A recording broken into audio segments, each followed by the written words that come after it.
I'm calling the meeting to order. This is the November annual town meeting. Welcome. If you thought you were coming to a different event, you're in the wrong place. But I suspect you all came here to do the town's business, and I want to welcome you all. As always, we will begin our town meeting by asking you to rise and join me in the Pledge of Allegiance.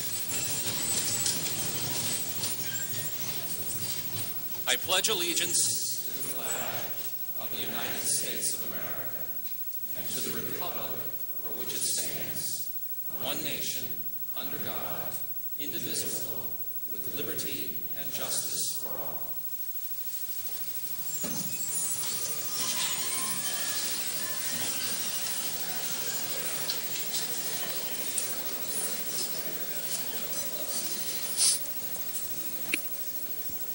I want to begin by making a few comments. Thank you again, all of you, for being here tonight. This kind of meeting occurs every year in all 351 cities and towns in the Commonwealth of Massachusetts. Sometimes it's an open town meeting like the one we have in Millis. Sometimes it's a representative town meeting, and in cities it's a city council meeting. As is the case in all the other places, what we do here tonight really matters. And it matters to all of our fellow citizens of the town of Millis, nearly 8,000 of us. It really matters that our police and fire departments have the buildings and equipment they need to provide us a safe and secure place to live and work. It really matters that our water and our sewer systems are maintained to provide clean water and effective sewage disposal that helps promote good health and public health in the town. And it's important that our roads are maintained and the bridges are maintained and repaired, and that when it rains or when it sleets or when the ice falls or when it snows, those roads are clean and we're able to use them to go about our business. It's important that our schools have the best teachers, up-to-date facilities, so that we can provide children with a complete educational experience.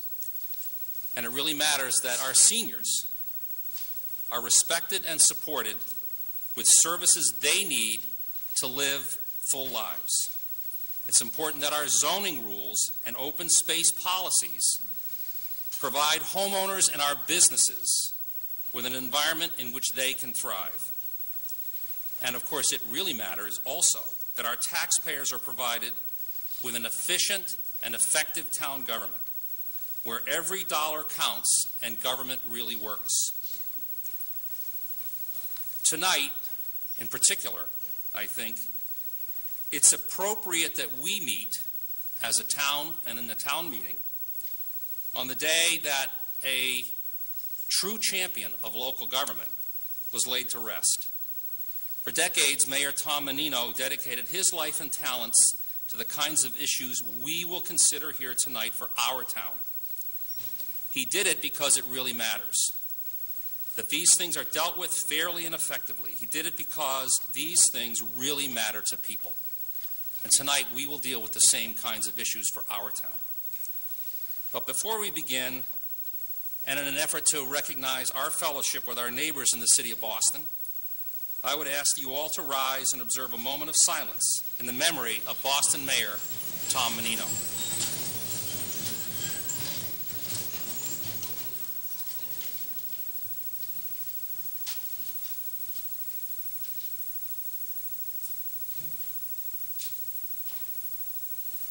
Thank you very much.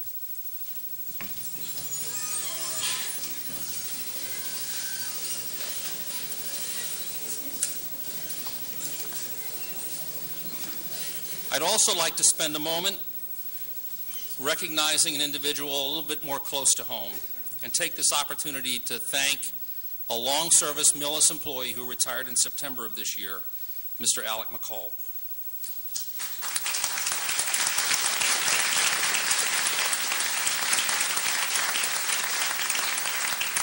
Alec served this town for 32 years in the school department. He was a call firefighter, worked for the Department of Public Works for 25 years. He worked very hard every day that he worked, available 24/7 to keep your water running, to keep the sewers under control, sanding the largest route during snow days, and knowing that the people would be safe on the roads that he took care of and that he plowed. One more time, let's give a recognition to our friend and colleague, Alec McCall.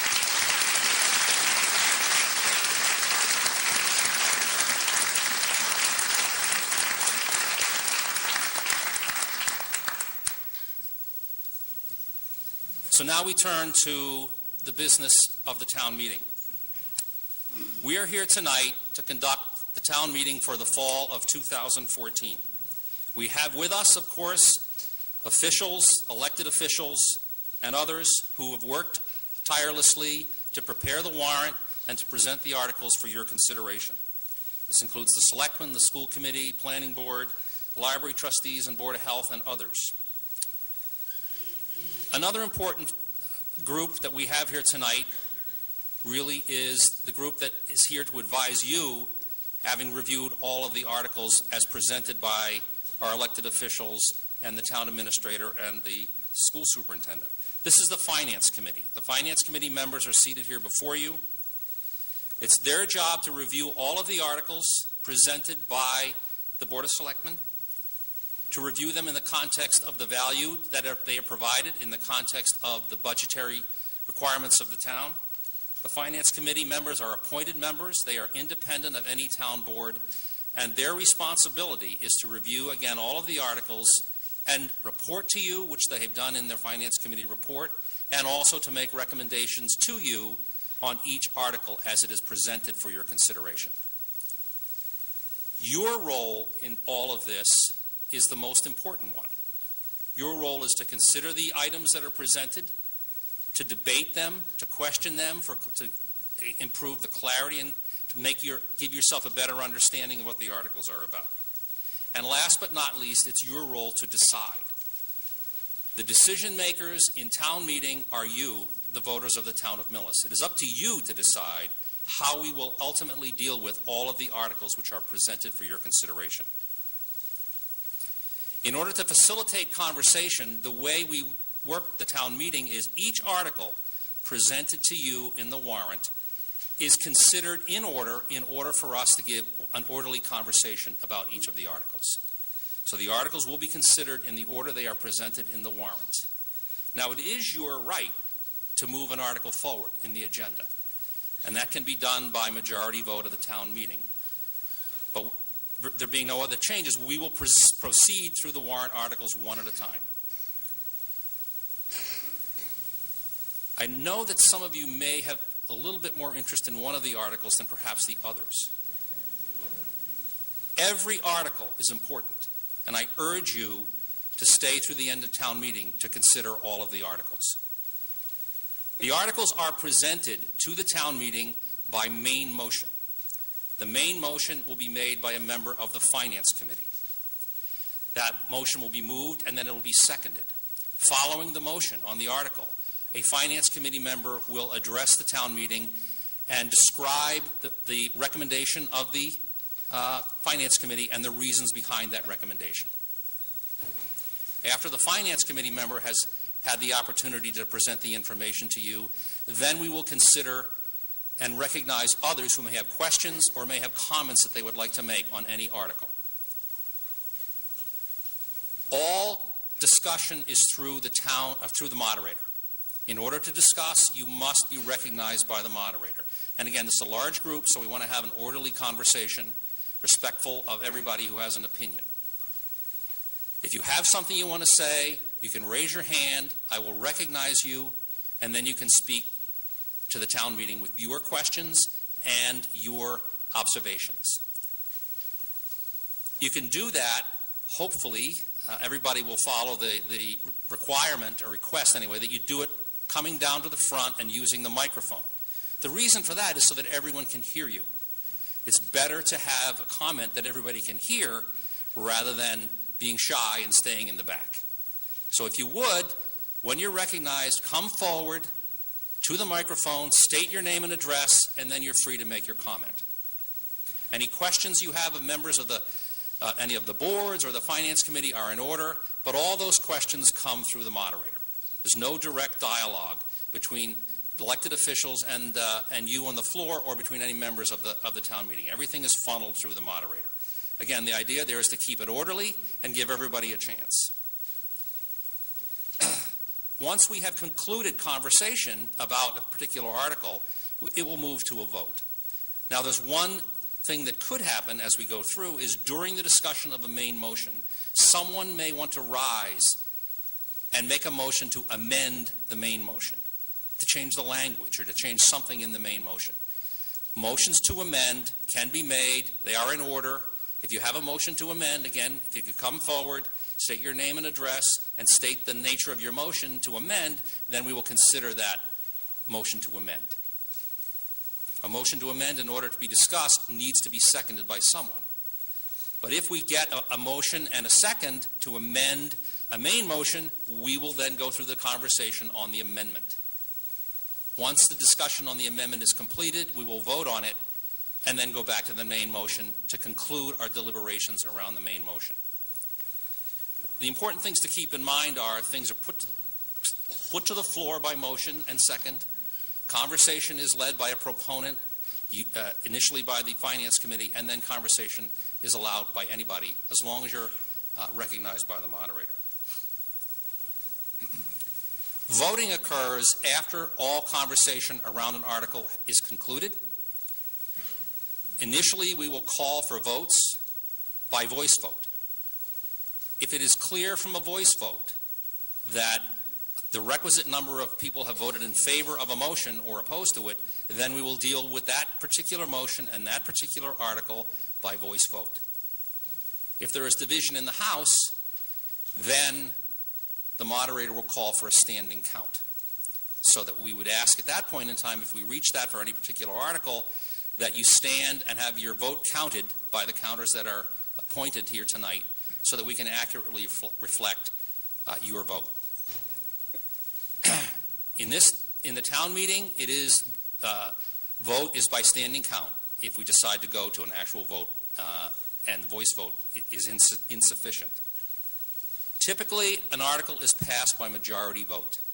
However, there are certain kinds of articles which require a supermajority, or more than a simple majority.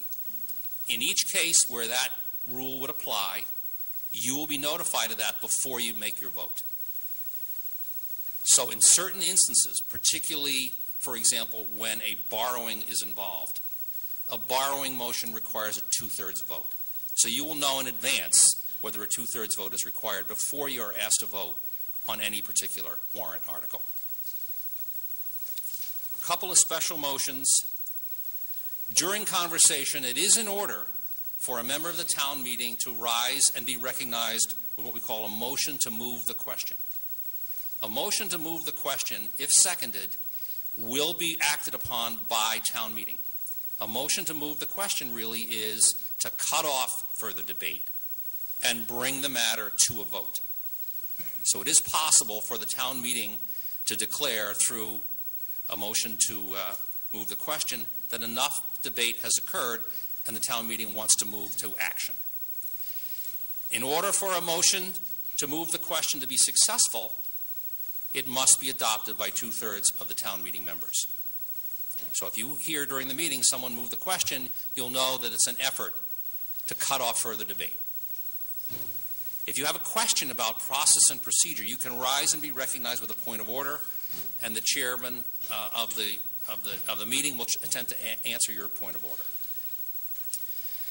Now, again, we will go through the articles one at a time. One last rule I'd like you to be aware of that we have followed religiously for many years in Millis. At the end of the meeting, assuming we've dealt with all of the articles, it is possible for someone to raise a motion to reconsider. A motion to reconsider would be to go back and reconsider one of the articles already dealt with.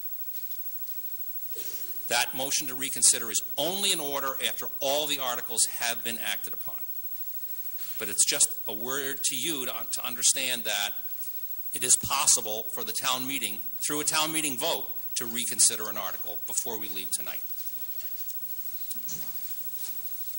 So those are the rules of the game, ladies and gentlemen. Hopefully we will be able to follow them, and hopefully we will be able to have a full and fair discussion of all the issues which are presented before the town meeting tonight. I want to again thank you all for coming, and now I want to recognize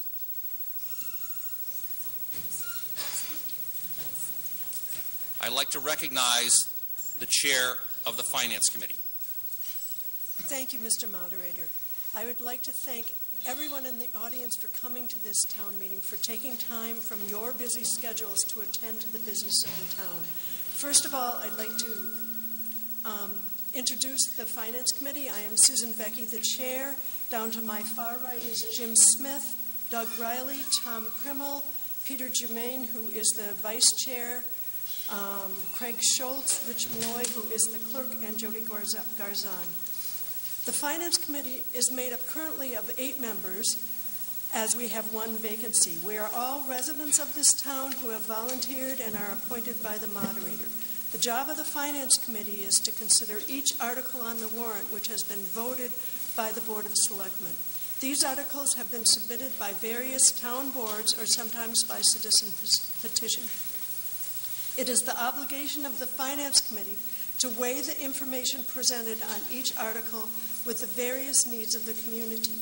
They hear the statements of need for a particular article from professional staff, various town committee members, citizens, and other interested parties. The committee then makes recommendations on each article to the town meeting.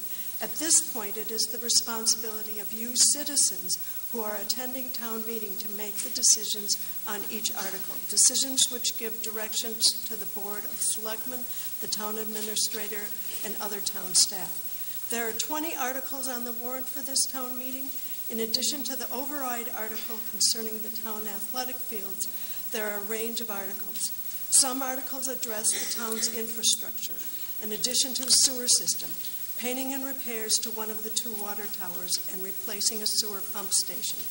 There's an article that provides funding for road repair and paving. The police department and the school department are each seeking to replace high-mileage aging vehicles.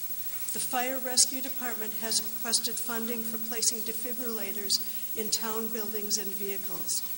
There's a need for funding for computer equipment for various town employees. There's an article funding a contract with town employees and another funding a settlement of a grievance. There is a request for a parking easement on some town land that will benefit a commercial property. Several articles fine-tune actions from previous town meetings. One article combines 2 revolving funds, another pays bills from previous fiscal years, and another adjusts the debt service budget due to a change in the borrowing schedule for the police fire station project.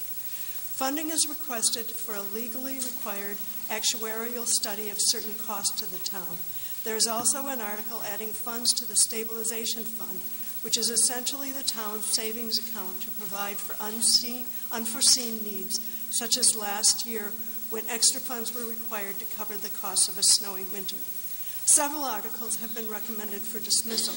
Some of these were put in just in case they were necessary, and they are not. With others, further information or action seems to be needed. Articles will be presented in order in more detail to you by members of the Finance Committee. Each article before the town meeting deserves the attention and thoughtful consideration of you, the residents of the town. The Finance Committee recommendation is only a recommendation, though it is based on careful consideration of many factors, including needs, funds available, and potential tax burden to citizens. But it is the decision of this town meeting which will be binding for each article in tonight's warrant. Thank you very much again for coming. Mr. Moderator, Ms. Vecchi, I move that the reading of the warrant and return of service thereof be omitted. Second. it has been moved and seconded that the reading of the warrant and return of service thereof be omitted. Discussion of the motion. All those in favor, please say aye. Aye. Opposed? Motion is carried unanimously. Mr. Moderator, Ms. Vecchi, I move that the moderator be granted unanimous consent to omit the reading of the articles and to refer to them by number and subject matter. Second. it has been moved and seconded that the moderator be granted unanimous consent to omit the reading of the articles and to refer to them by number and subject matter. Discussion? All those in favor, please say aye. Aye. Opposed? Motion is carried unanimously. Article 1. Mr. Moderator, Mr. Schultz. I move that the town do vote to appropriate and raise by transfer from free cash the sum of $9,881.82 for unpaid bills from previous fiscal years as follows. Police Department, the vendor is Duquette's two-way radio. The amount is $36.25. Police, Imperial Ford, $696.70. Police, Imperial Ford, $208.48. Again, Police, Imperial Ford, $126.75. Police Department, Rocky's Hardware, $79.45. Police, Rocky's Hardware, $5.65. Police, Rocky's Hardware, $8.37. Police, Rocky's Hardware, $44.45. Police, Rocky's Hardware, $15.16. Police, Rocky's Hardware, $4.49. Police, Rocky's Hardware, $6.78. Police, Rocky's Hardware, $9.97. Police, Poland Springs, $59.59. Police, MCI, $49.57. Police, Northeast Wisconsin Technical College, $175. Conservation Commission, Gatehouse Media, $85.79. Treasurer, Kopelman Page, $105. Treasurer, U.S. Bank, $300. Selectmen, Home Depot, $43.24. Selectmen, Home Depot, $69.71. Selectmen, Instar, $2,796.95. Selectmen, Independent Piping, $175. Selectmen, MCI, $80.22. Selectmen, Direct Energy, $11.32. Selectmen, Direct Energy, $35.37. Selectmen, Canon Solutions, $53.90. Selectman, James Walker, $45.58. Assessor's Office, Stephanie Bravacato, $150. Assessors, Larry Boret, $150. Assessors, David O'Brien, $150. School, Millis DPW, $4,068.08. Building Department, Tim Costello, $35, for a total of $9,881.82. Second.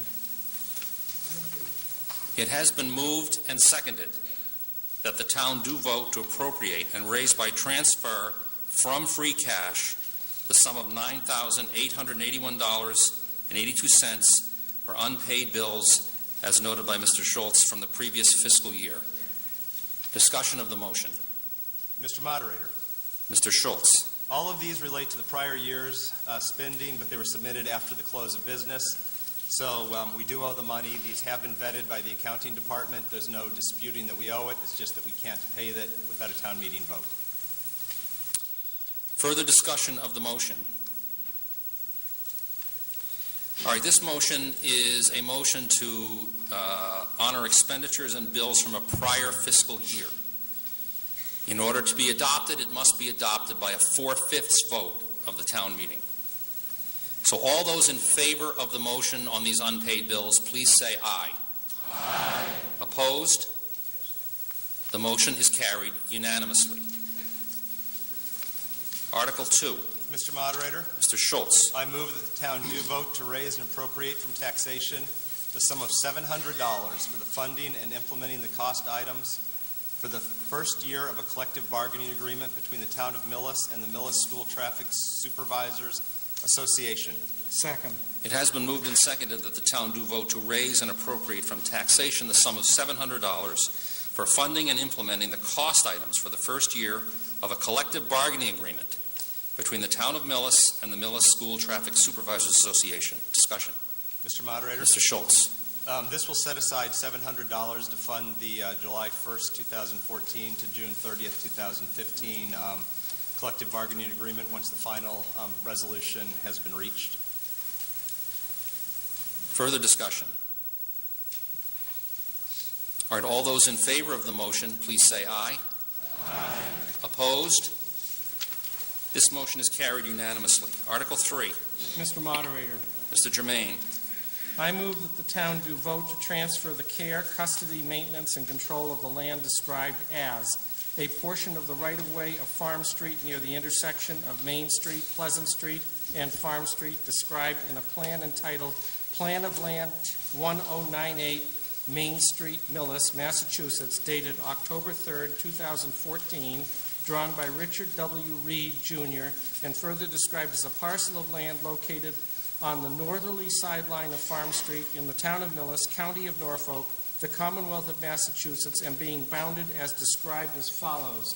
Beginning at a point on the northerly sideline of Farm Street at the northeasterly corner of the easement herein described, said point being south 43 degrees, 47 minutes, 6 seconds west, a distance of 33 feet from the point of curvature of Pleasant Street intersection, thence running south 46 degrees, 12 minutes, 54 seconds east, a distance of 21 feet to a point thence running south 43 degrees, 47 minutes, 6 seconds west, a distance of 150 feet to a point thence running north 89 degrees, 8 minutes, 27 seconds west, a distance of 29.13 feet to a point thence running north 44 degrees, 4 minutes, 51 seconds east, a distance of 52.90 feet to a point thence running north 43 degrees, 47 minutes, 6 seconds east, a distance of 117 feet to the point of the beginning, containing an area of 3,363 plus or minus square feet, and is shown as described as Parcel A on the above described plan, and is subject to and benefit of any easements, rights of way, restrictions, reservations, or other limitations of deed. Said parcel is owned by the town and currently under care, custody, maintenance, and control of the Board of Selectmen for the purpose for which it is currently held, to be transferred to the Board of Selectmen for the purpose of disposition by lease or of a fee or lesser interest therein, and further to authorize the Board of Selectmen to dispose of such interest in or enter into such a lease or leases for all or a portion of the land as described above, for such purposes and upon such terms and conditions, and for a period in excess of 3 years as the Board of Selectmen shall determine to be in the best interest of the town, and to authorize the Board of Selectmen to enter into any and all agreements and execute any and all instruments as may be necessary on behalf of the town to effectuate the purposes of this article. Second. It has been moved and seconded that the town do vote to transfer the care, custody, maintenance, and control of the land, which is described in your handout, land on the northerly side, beginning on the northerly side of Farm Street, and as described in the main motion read to you by Mr. Germain. Discussion of the motion. Mr. Moderator, Mr. Germain. this article refers to a parcel of land situated between Route 109 and Acorn Street, just up the street from the Millis Post Office, and contains the former Middlesex Bank building.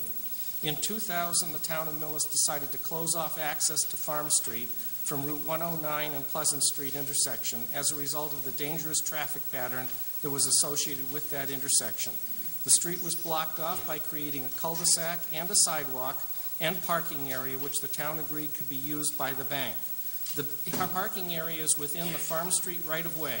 However, the land under what is now the parking area contains electric lines, water mains, and drain connections. As such, the town must maintain a right-of-way access to these facilities. The Middlesex Bank has abandoned that location and moved to a new facility in Millis Common near the Roach Brothers Market. The new owners are attempting to lease the location, but need a clear understanding of any future owner's right to use the parking area that was created by the town. The new owners have requested that they be able to perfect or make permanent their right to use the parking area. The Board of Selectmen has proposed that the land parcel be deeded by easement to the existing owners that would run with the land in perpetuity. This will ensure that any future owners will understand in advance what rights they have to make use of this land. Additionally, it will ensure that the town of Millis will always have access to the utilities buried beneath and strung over this parcel of land. The Finance Committee recommends approval of Article 3. Further discussion of the motion? Yes, ma'am.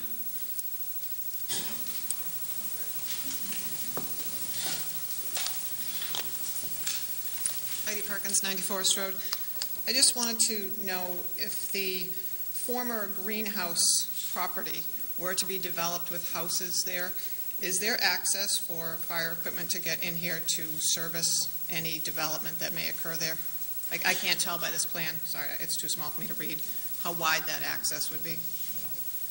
Question is with respect to access to other abutting properties. Mr. Aspinwall? Mr. Moderator, Mr. Aspinwall? Charles Aspinwall, Town Administrator. Yes, there would be access from Pleasant Street to that property and right at the corner of the former Farm Street, really at the exit of the bank where it comes out onto Pleasant Street. Further discussion? All right, this particular article involves transaction for lease or sale of land owned by the town, and for that reason it does require a 2/3 vote in order to be adopted. So again, all those in favor of the motion, please say aye. Aye. Opposed? This motion is carried unanimously. Article 4. Mr. Moderator, Mr. Germain. I move that the town do vote to appropriate and raise by transfer from free cash the sum of $36,575 for a new police cruiser and authorize the Board of Selectmen to dispose of the old vehicle by trading against the purchase price of the new vehicle by outright sale, auction, or otherwise, and that the proceeds received from such disposal be applied to the purchase price. Second. It has been moved and seconded that the town do vote to appropriate and raise by transfer from free cash the sum of $36,575 for a new police cruiser and authorize the Board of Selectmen to dispose of the old vehicle by trading against the purchase price of the new vehicle by outright sale, auction, or otherwise, and that the proceeds received from such disposal be applied to the purchase price. Discussion. Mr. Moderator, Mr. Germain. the town agreed to purchase one of two needed cruisers at the May town meeting and to defer the purchase of the second cruiser for the fall town meeting. The remaining cruiser has over 80,000 miles on the odometer and requires frequent maintenance. At the present time, it is out of service due to electrical problems. Additionally, the vehicle will require substantial body work if it is to be placed back in service. In its present state, it is now considered unreliable for regular service. The Millis Police Department has requested that the town approve the purchase of the new Ford SUV cruiser at a cost of $36,575. These newly introduced vehicles have proven to be very reliable and handle well in all weather conditions. The old cruiser will either be traded or sold, with the funds so received being put toward the purchase price of the new vehicle. The Finance Committee recommends approval of Article 4 in the amount of $36,575. Further discussion of the motion. All right, all those in favor, please say aye. Aye. Opposed? Motion is carried unanimously. Article 5.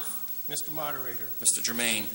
I move that the town do vote to amend the vote taken under Article 14 of the May 12, 2014 Annual Town Meeting, Operating Budget Line Number 8, Debt Service, by appropriating and raising by taxation the additional sum of $11,211.81, thereby changing the original appropriation of $1,038,946.28 to $1,050,158.09. Second. It has been moved and seconded that the town do vote to amend the vote taken under Article 14 of the May 12, 2004 annual town meeting, operating budget line number 8, debt service, by appropriating and raising by taxation the additional sum of $11,211.81, thereby changing the original appropriation of $1,038,946.28 to $1,050,158.09. Discussion. Mr. Moderator, Mr. Germain. Article 5 of the warrant requests a change of the debt budget by adding $11,211.81 for payment of interest on the debt to the short-term debt budget. When the town passed the budget at the May town meeting, we assumed we would borrow an initial amount of $800,000 for the start of the police fire station construction. Subsequently, based on cash flow analysis provided by the project manager, it was determined that we needed to borrow an initial $2.5 million. The $2,500 that was originally budgeted for interest payment, which was predicated upon borrowing $800,000, does not cover that larger amount of interest, $13,711.81 on the $2.5 million. The difference in interest payments cost is $11,211.81. As noted previously, the original appropriation of the budget line item 8 was $1,038,946.28, which will be increased to $1,050,158.09 if this article is approved. Therefore, the Finance Committee recommends approval of Article 5 in the amount of $13,711.81 to cover the full interest payment on the $2.5 million borrowing. Further discussion of the motion? Yes, sir.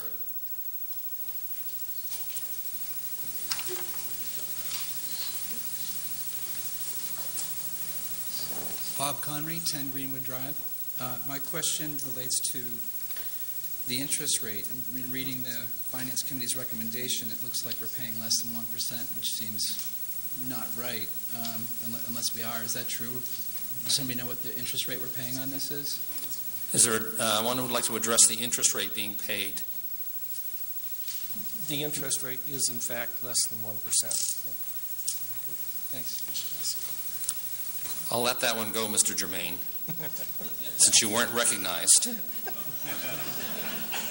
Thank you, Mr. Moderator. Further discussion? All right, all those in favor of the motion, please say aye. Aye. Opposed? Motion is carried unanimously. Of course, we are delighted with the number of people who have turned out today, but those of you who listened to the description earlier, if we have to take a vote without voice vote, it has to be by standing count. In order for us to do that, we really cannot have people standing in the back of the room. If you could move forward and find a seat, that would be most helpful. Otherwise, if we get to a standing vote situation, I'll have to ask you to leave the hall. And as always, there are plenty of seats in the front 2 rows, actually.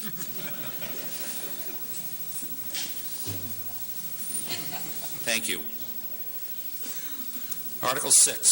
Mr. Moderator, Mr. Schultz. I move the Article 6 be dismissed. Second. It has been moved and seconded that Article 6 be dismissed. Discussion of the motion to dismiss. Mr. Moderator, Mr. Schultz. we've reached agreement with the contractor. We no longer need this money. The agreement was within the budget for the library project. Further discussion? All right, all those in favor of the motion to dismiss, please say aye. Aye. Opposed? The motion to dismiss is carried unanimously. I still can't sell the front row seats. Article 7. Mr. Moderator, Mr. Smith. I move that the town do vote to raise and appropriate by borrowing the sum of $3,660,000 under the provisions of MGL Chapter 44, Section 8, or any other enabling authority for design, permitting, construction, and inspection of a sewer extension project and including the payment of all costs and expenses incidental and related thereto on Village Street from Pine House Road to the Medway Town Line, Pleasant Street, Dyer Street, Acorn Street, Himmelfarb Street, Farm Street, and Blueberry Lane, and to authorize the Board of Selectmen to acquire by gift, purchase, or eminent domain such lands or permanent or temporary easements as may be required for such purposes, included but not limited to the fee or assessment or easement in said lands, and to authorize the Board of Selectmen pursuant to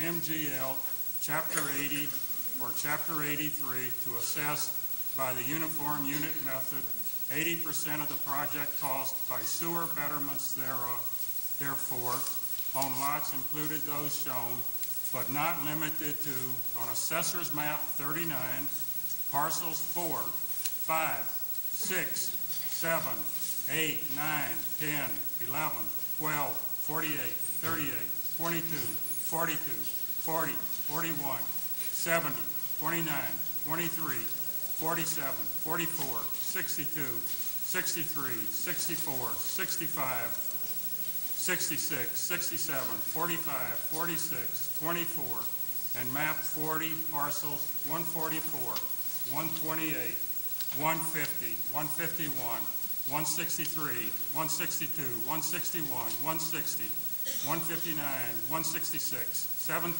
18, 21, 16, 130, 15, 14, 13, 12, 11, 10, 9, 8, 7, 6, 5, 135, 167, 22, 174, 20, 180, 178, 179, 19, and map 4, parcels 89, 88, 13, 3, 30, 4, 5, 76, 83, 12, 11, 10, 87, 86, 9, and map 42, parcels 25, 9, 10, 22, 11, 12, 13, 14, 15, 16, 17, 18, 19, 7, 8, 24, 25, and map 43, parcels 11 and 52, to lease such appropriation by authorizing the treasurer with the approval of the Board of Selectmen to borrow such sum under Chapter 44, Section 8, or any other enabling authority, and to authorize the Board of Selectmen to apply for and accept grants or loans in connection thereto, and to take all actions necessary to carry out this project. Second.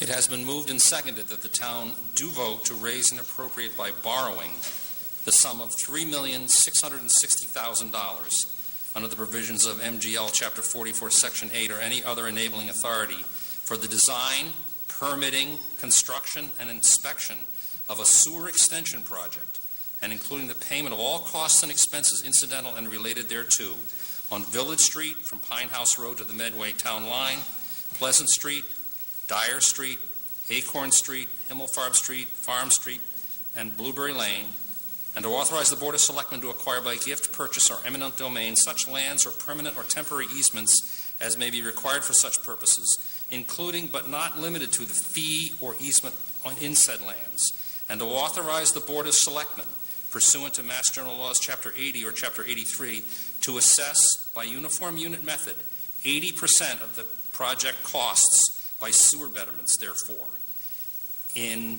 as it relates to the lots and parcels and maps and whatnot that were referred to in the main motion. Mr. Moderator? Point of order, Mr. Moderator? Yes, Mr. Smith? I move to amend the motion as it was what Mr. Smith referenced, map 4. Well, that's not a point of order, actually. That would be a motion to amend. I move to amend the motion. All right, is there a second? Second. It's been moved and seconded that the main motion be amended. How will it be? Would you offer the amendment, Mr. Smith? Mr. Moderator, Mr. Smith referred to map 4 halfway through the motion where it should be map 41. So I move... That is correct, by the way. I move to replace Mr. Smith's... Mr. Smith. Why don't we just make a motion to amend the main motion to The main provide for motion, to replace map 4 with map 41. second for that motion? Discussion. All those in favor of the motion to amend, please say aye. Aye. Opposed? Motion to amend is carried unanimously. So now the motion refers to the main, now we're back to the main motion, which now refers to map 41 with the enumerated parcels. Discussion then of the motion.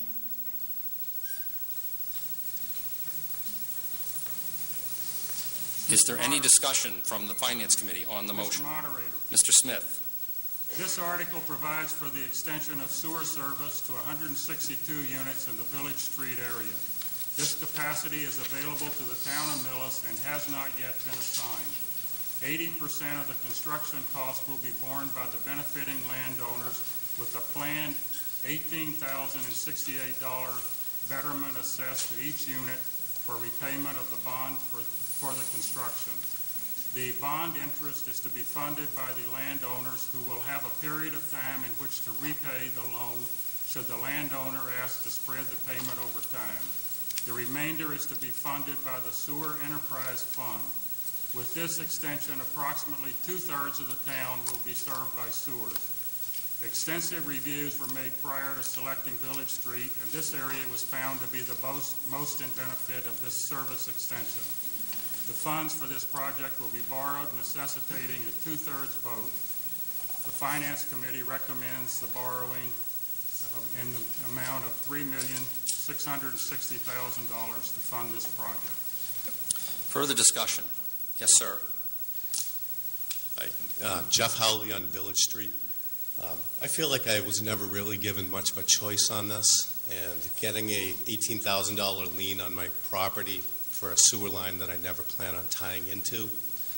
I'd just like everybody in the town to understand that. If this sewer pipe went by your house, you'd have an $18,000 lien.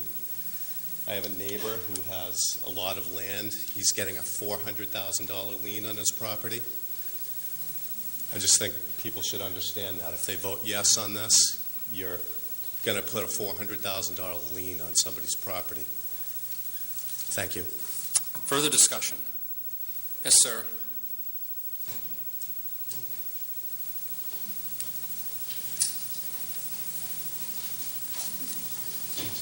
Jack Kovach, 349 Village. Good evening, Mr. Moderator. So my apologies for inaccurate understanding or being late in my understanding of this topic. I am for the gentrification of the area and also the environmental improvements with drainage, that sort of thing. And I just would like to get a couple of points out because this is a good forum for it. I'm still not sure why this was proposed. And based on my property, there is no benefit. If people want to tap into my leaching field, I could probably handle a good couple of dozen of homes already.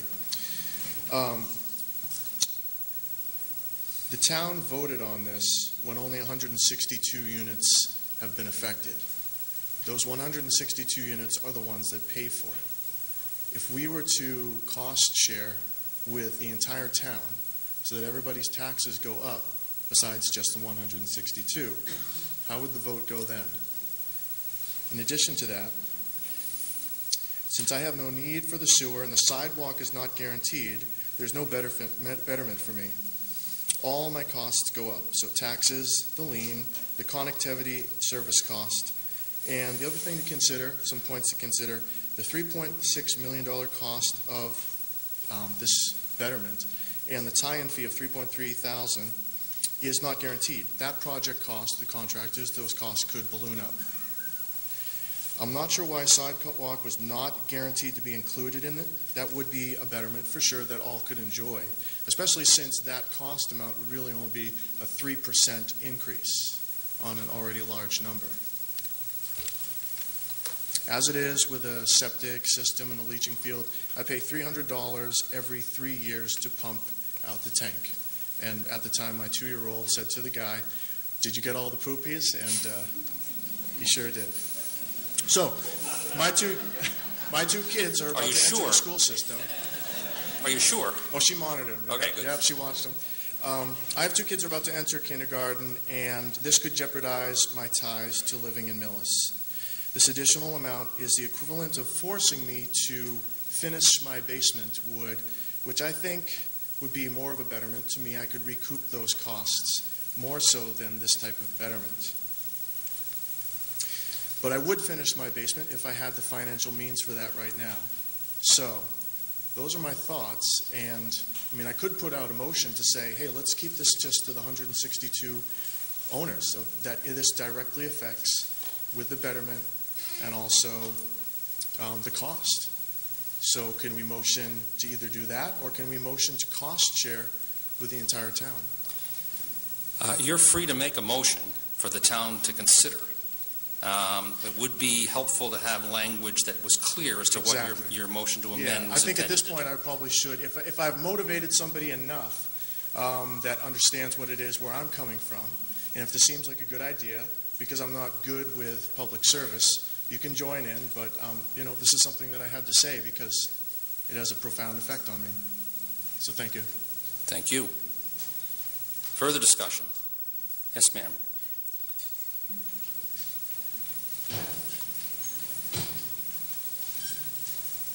Beth Kreml, 172 Orchard Street. I would like the Finance Committee to speak to the overall analysis of debt, including the possible $10 million project that was noted in the booklet that was sent out to the town.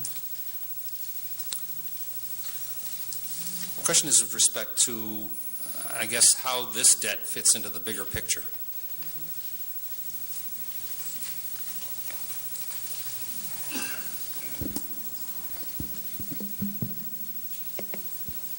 Mr. Moderator, Ms. Vecchi.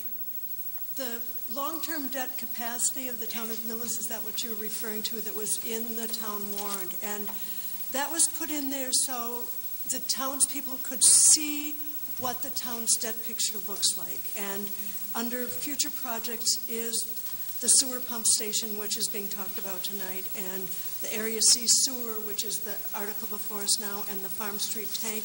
And then there are also two other future possible projects, one which is a potential project being talked about at the Clyde Brown for some renovation, and I don't know any more details, maybe the school committee does, and the field project, which is Article 18 tonight. And this is just in here so people can have a full picture of what the town's finances look like. Thank you. Further discussion? Yes, sir. Richard Manberg, 38 Rockville Meadows. Will there be an additional hookup fee when people tie into this sewer line? Question is with respect to hookup fees. Mr. Aspinwall? Mr. Moderator? Mr. Aspinwall? Yes, Mr. Moderator, there would be an additional hookup fee. I think it's $3,300 at this time. And then there also would be a fee that the homeowner would pay a contractor to connect from their discharge point at their house to the stub we leave at the side of the road. Further discussion? Yes, sir.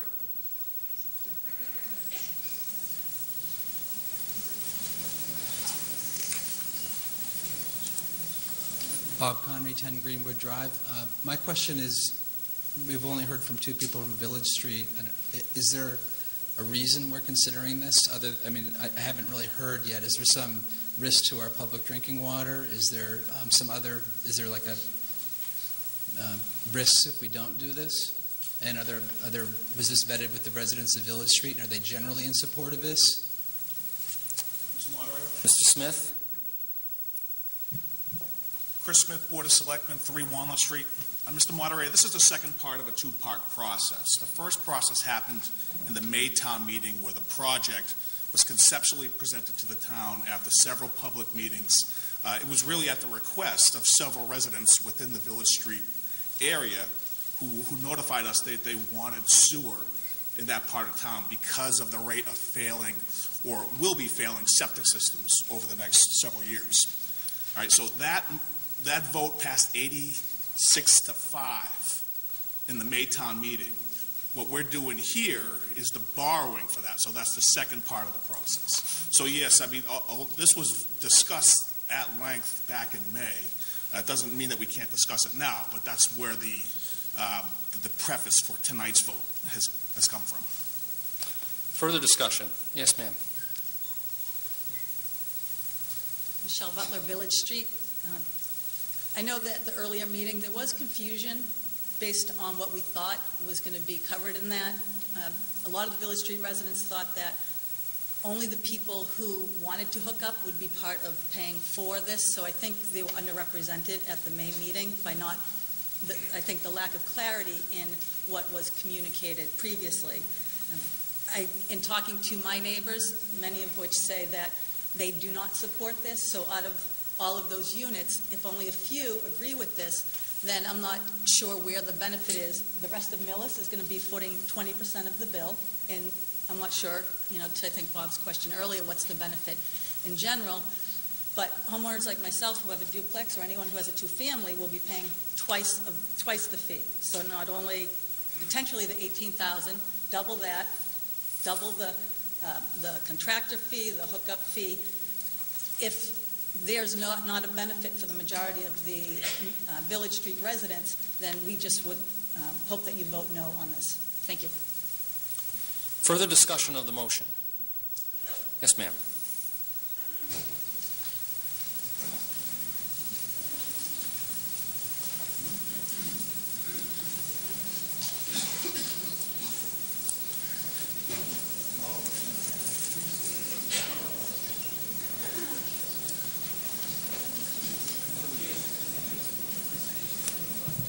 Kathy Stevens, 69 Can we have Acorn order, Street. please, so that the speaker can be heard?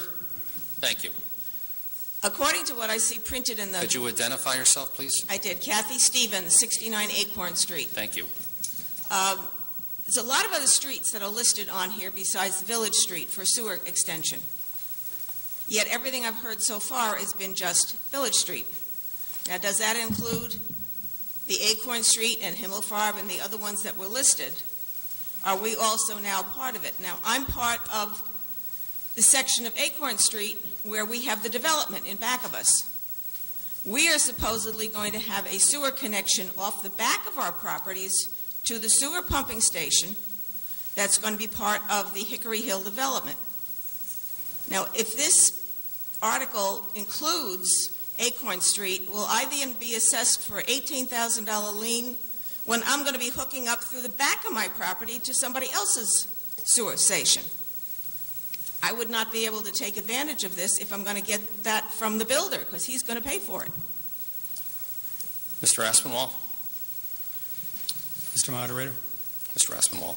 Mr. Moderator, the only streets that are getting permanent service are Village Street from Pine House Road to the Medway Town Line, Dyer Street, and Blueberry Lane. There are stubs that will be left in the other streets. For instance, when we go past Pleasant Street, we'll leave a stub on the northerly section and the southerly section of Pleasant Streets, just for future use. So the only streets that are getting service are Village Street from Pine House Road, roughly to Terra Terrace, Dyer Street for the entire length, and Blueberry Lane for the entire length. The rest of the streets, it's just stubs. And no, if you're not on those three streets, on Village, Blueberry, or Dyer, you would not get an assessment. Further discussion? Yes, sir.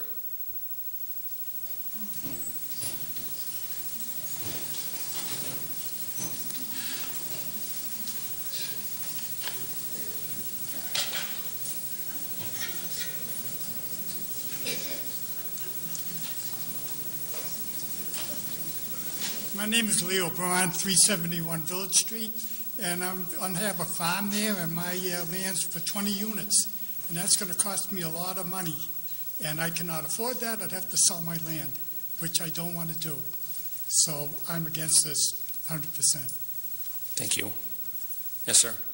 Yes, John Kaminsky, 429 Village Street. I've already hooked up the town sewer. Now, you're saying all the way from the Medway line. The sewer line runs past my house up until, I can't remember the name of the street. But is that going to be affected? Questions with respect to those who are already hooked up to sewer? Mr. Aspinwall. Mr. Moderator? Mr. Aspinwall. If a house already has sewer service, they would not be assessed a betterment. Further discussion?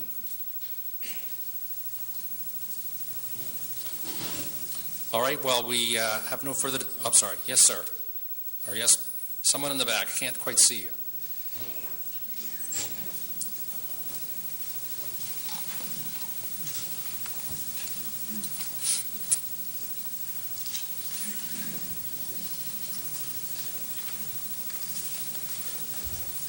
Mr. Moderator, Joyce Boyardi, 206 Orchard Street. I just have a question. I'm sorry I wasn't here for the May meeting. Is this a necessity or is this a need for this area?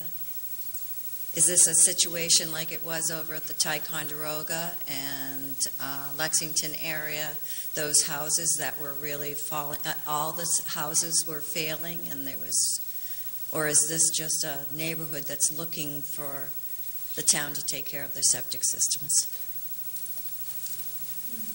Question is with respect to needs assessment. Mr. Aspinwall. Mr. Moderator, I'm going to have to give a little bit of a long-winded explanation of how we got here to answer that question, if you don't mind. Well, as long as there's not a lot of hot air, we'll be happy to hear it. Several years ago, the Board of Selectmen divided the town up into different areas. This is called Area C. Area A was built, Area B was built, and Area E, the northern part of Orchard Street by Middlesex, was built.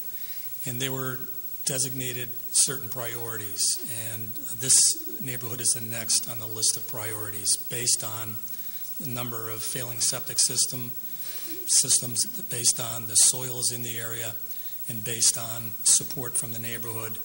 And we've had several meetings last spring and meetings this fall where residents did come to express support, some expressed concern with the betterments. So that's how I answer the question, Mr. Chairman. Further discussion?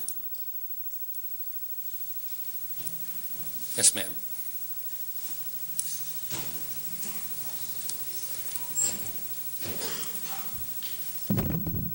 Wendy Schneider, 386 Village. I did come to one of the initial meetings to hear information on this, and the numbers that I'm hearing now were not the numbers that were proposed then, and also the one main difference was I never heard anything about, like what Leo just commented, you know, he has farmland and that he would have to pay on future possible units that he may never even ever sell his land.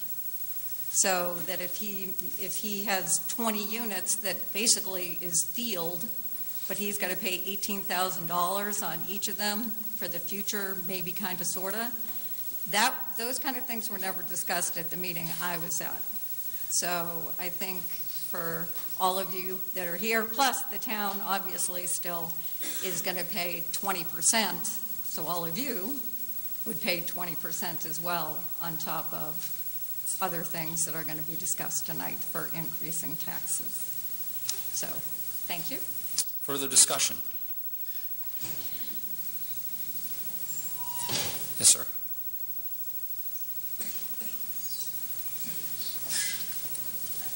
Albert Anderson, 17 Dean Street. I'm speaking as a neighbor, not as somebody who's affected by this. But what I'm hearing this evening indicates that there does seem to be some question of justice, fairness, for people who seem not to have understood what is happening. Perhaps they should have understood earlier, perhaps they should have been at earlier meetings and so on. But I would like to move that we refer this item back to the Finance Committee to take another look at questions of fairness.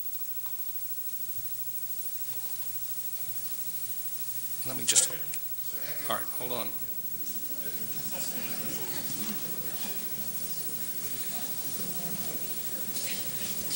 What I'm going to do is I'm going to probably slightly change the motion. In a sense, it's a motion to lay it back on the table, to not take it up. And therefore, it puts it on the table. If it's not brought onto the table during this town meeting, then essentially it lapses. And if the article were to be brought up again, would have to come back to the town meeting in the spring. So I'm not going to put any words in your mouth. But if you'd like to rise again and make a motion to lay it on the table, then that is the kind of motion that the little book covers. Well, your reading of Robert's rules is somewhat different from mine, and I defer to yours. I have great respect for your reading and your ordering here. I was hoping that by referring it, I would avoid killing it, but if you think that's the better approach, I would change my motion. To lay it on the table, yeah. So there is a motion on the floor to lay this issue on the table. Actually, this motion is a motion that is not debatable. And it also is a motion that requires a 2/3 majority to be adopted. So the motion before you right now is a motion to lay it on the table. Now, I would point out that it is possible during this meeting for someone to make a subsequent motion taking it off the table and bring it back up to this town meeting. That motion would be in order. It's hard for me to understand how that would give the Finance Committee time to review it again, but in any event, just so you know, in terms of the sort of the procedures here. So there's a motion on the floor to lay this on the table, which would effectively postpone it and move us on to the next article. So all those in favor of the motion to lay this motion on the table, please say aye. Aye. Opposed? No. Well, it does require a 2/3 vote, and we need to be sure that we have a valid vote. So I'm going to call again. All those in favor of the motion to lay it on the table, please say aye. Aye. Opposed? No. All right, we have a division in the House, so we're going to take a standing count. If I could ask the tellers to come forward. If you're in the back of the room and you would like to participate in this discussion, please take a seat. Or not discussion, the voting. If you're not going to do that, then leave the hall, please.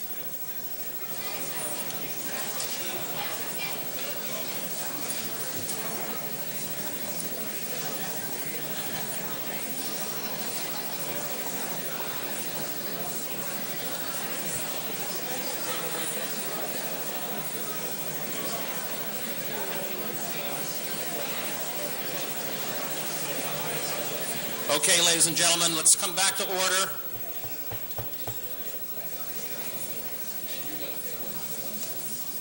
All right, all those in favor of the motion to lay this article on the table, please stand and remain standing.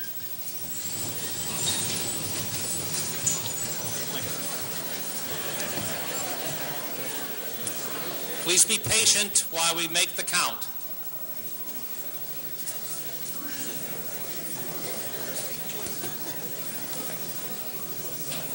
This is a good test.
Thank you. You may be seated.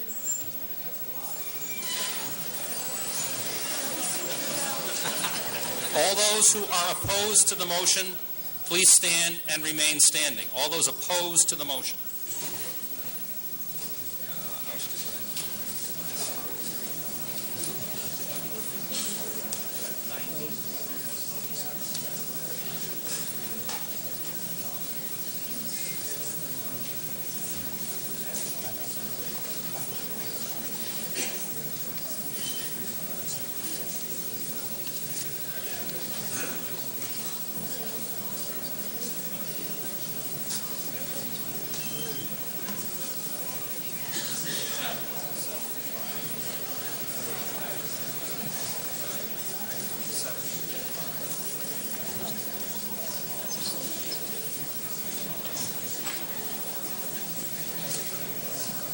Okay, you may be seated. The vote is 310 in favor of the motion to lay on the table, 15 opposed. The motion to lay this on the table is adopted. Article 8. Mr. Moderator, Mr. Smith. I move that the town do vote to raise and appropriate the sum of $720,500 for the design, permitting, construction, and inspection of the replacement of the Water Street sewer pump station and repairs or replacement of the forced main associated with said pump station, including the payment of all costs incidental and related thereto, of which $100,000 shall be by transfer from sewer surplus and $620,500 shall be by borrowing under MGL Chapter 44, Section 8, and to authorize the treasurer, with the approval of the selectmen, to borrow said funds under MGL Chapter 44, Section 8, or any other enabling authority, and to authorize the Board of Selectmen to apply for grants or loans in connection thereto, and to take all action necessary to carry out this project. Second. It has been moved and seconded that the town do vote to raise and appropriate the sum of $720,500 for the design, permitting, construction, and inspection of the replacement of the Water Street sewer pump station and repairs or replacement of the forced main associated with said pump station, including the payment of all costs incidental and related thereto, of which $100,000 shall be by transfer from sewer surplus and $620,500 shall be by borrowing under Mass General Laws, Chapter 44, Section 8, and to authorize the treasurer, with the approval of the selectmen, to borrow said funds under Mass General Laws, Chapter 44, Section 8, or any other enabling authority, and to authorize the Board of Selectmen to apply for grants or loans in connection thereto, and to take all action necessary to carry out this project. Discussion of the motion. Mr. Moderator. Mr. Smith. This article provides for the replacement of the Water Street sewer pump station and the pump. This pump has been in place for 20 years, and issues of safety and efficient maintainability have arisen. Although some of the options reviewed had a somewhat smaller price tag attached to them and could allow for the reuse of the pump station, they all had issues with any future servicing and the risk from retrofitting the existing wet well, which could result in a project cost overrun. Specifically, the chosen option was the only one which allows for service at ground level without workers having to don safety gear and auxiliary oxygen dispensers. The source of funds for this article is $100,000 from sewer free cash and the remaining $620,500 being funded by borrowing. As there is borrowing required, a two-thirds vote is required. Repayment of principal and interest of the bond will be from the Sewer Enterprise Fund. The Finance Committee recommends approval of this article. Further discussion of the motion. All right, all those in, this is a borrowing as indicated by Mr. Smith, so it requires a two-thirds vote to be adopted. Two-thirds required to adopt this borrowing article. All those in favor of the motion, please say aye. Aye. Opposed? The motion is carried unanimously. Article 9. Mr. Moderator.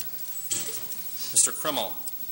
I move that the town do vote to raise and appropriate by transfer from available funds the sum of $36,043 from the Daniel Street paving account for local road maintenance. Second. It has been moved and seconded that the town do vote to raise and appropriate by transfer from available funds the sum of $36,043 from the Daniel Street paving account for local road maintenance. Discussion. Mr. Moderator. Mr. Krimmel. The developer that built the Tuckerdale housing project at the end of Daniel Street was required to pave Daniel Street as a condition of his permit. The town negotiated an arrangement whereby the town took the responsibility for paving Daniel Street, but would receive funds from the sale of the units for this project. The sales for the project lagged, and the condition of Daniel Street deteriorated further, so that the town had to take action using a combination of already collected funds from property sales and Chapter 90 funds. Since the road was completed, sales have picked up, and there is now $36,043 in the Daniel Street account, which can be used for the maintenance of other streets in town. The Finance Committee recommends approval of Article 9. Further discussion of the motion. All right, all those in favor of the motion, please say aye. Aye. Opposed? The motion is carried unanimously. Article 10. Mr. Moderator. Mr. Krimmel. I move that the town do vote to raise and appropriate the sum of $880,000 for the painting and rehabilitation of the Farm Street water storage tank, including the payment of all costs incidental and related thereto, of which $250,000 shall be transferred from water surplus, and of which $638,000 shall be borrowed under MGL Chapter 44, Section 8, and to authorize the treasurer, with the approval of the selectmen, to borrow said funds from MGL Chapter 40, Section 8, or any other enabling authority, and to authorize the Board of Selectmen to apply for grants or loans in connection thereto, and to take all action necessary to carry out this project. Second. It has been moved and seconded that the town do vote to raise and appropriate the sum of $888,000 for the painting and rehabilitation of the Farm Street water storage tank, including the payment of all costs incidental and related thereto, of which $250,000 shall be by transfer from water surplus, and of which $638,000 shall be by borrowing under Mass General Laws, Chapter 44, Section 8, and to authorize the treasurer, with the approval of the selectmen, to borrow said funds under Mass General Laws, Chapter 44, Section 8, or any other enabling authority, and to authorize the Board of Selectmen to apply for grants or loans in connection thereto, and to take all action necessary to carry out this project. Discussion of the motion. Mr. Moderator. Mr. Krimmel. The purpose of this article is to provide funding for the project through a combination of funds in the water surplus account and borrowing. It's important to note that debt service associated with the borrowing will be paid from water receipts. The Farm Street water tank was spot repaired and coated about 14 years ago. Inspections indicate that refurbishment needs to be undertaken now. This project includes rehabilitation of the exterior and interior surfaces, as well as the installation of a mixing system which helps reduce water quality issues associated with temperature stratification and long retention times in the tank. The Finance Committee recommends approval of this article, which requires a 2/3 vote due to the borrowing associated with it. Further discussion of this motion. Yes, ma'am.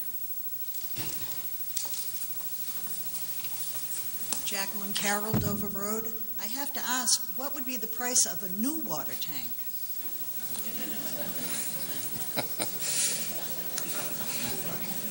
$800,000 to paint it? The question would be with respect to the possibility of, let's call it a replacement. Mr. Aspinwall. Mr. Moderator. Mr. Aspinwall. Several $1 million. Okay.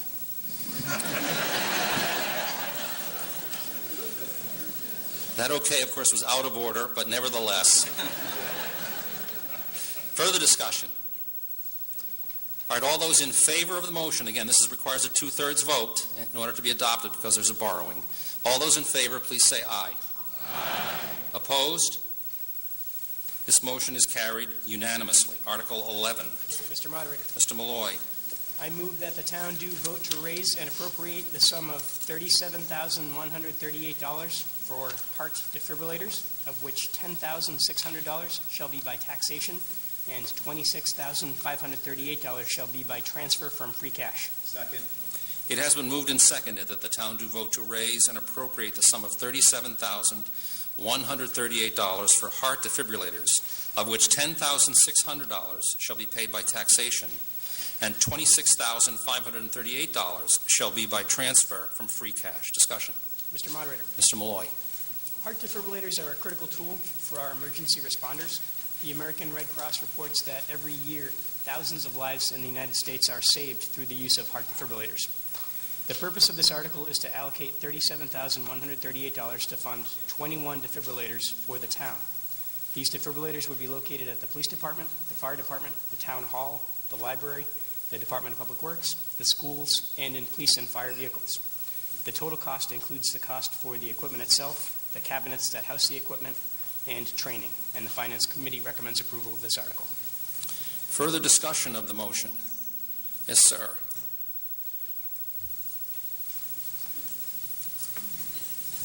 Nathan Maltinsky, 431 Exchange. Just wondering what the lifespan of these defibrillators are and if there's any maintenance that's required on them. Question as to lifespan. Yes, sir.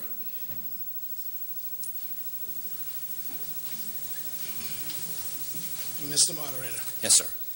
Chief Barrett, Fire Department, 177 Spring Street. Are there about 10 to 15 years, depending on the unit? We got 12 out of the last ones we had. Further discussion. All right, all those in favor of the motion, please say aye. Aye. Opposed? This motion is carried unanimously. Article 12. Mr. Moderator, Mr. Malloy. I move that the town do vote to raise and appropriate by transfer from free cash the sum of $50,000 for the stabilization fund. Second. It has been moved and seconded that the town do vote to raise and appropriate by transfer from free cash the sum of $50,000 for the stabilization fund. Discussion. Mr. Moderator, Mr. Malloy. I hate to say this. During fiscal year 2014, we had a lot of snow. We had significant snow and ice removal expenditures during the year, and we needed to use stabilization funds in order to pay our town's obligations.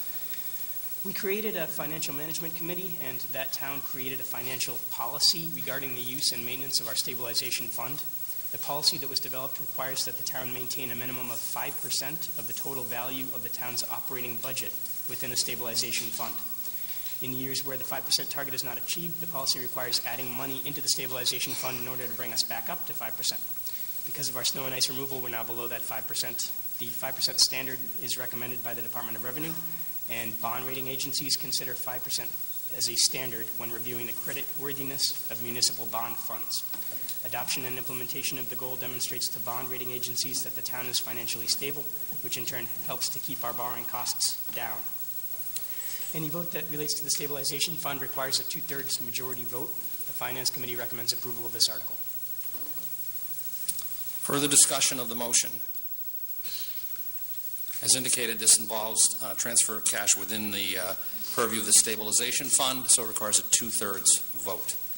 All those in favor of the motion, please say aye. Aye. Opposed? This motion is carried unanimously.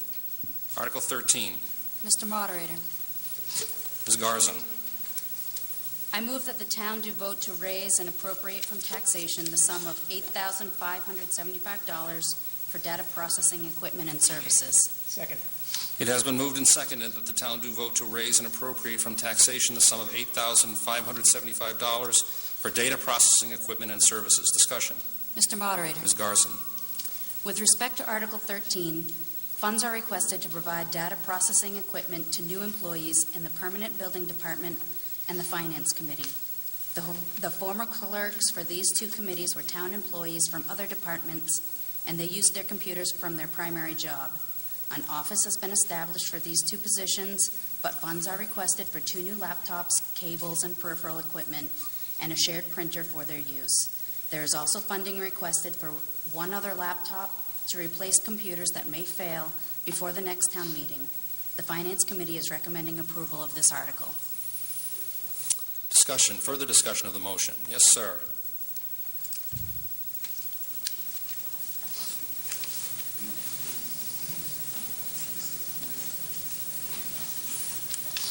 Hi, Matt Joseph, 194 Village Street.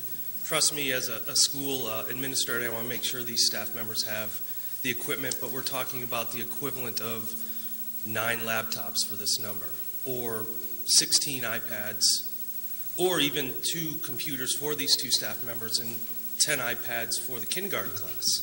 So it's just a large number if we're looking at just computers for 2 staff members. Further discussion.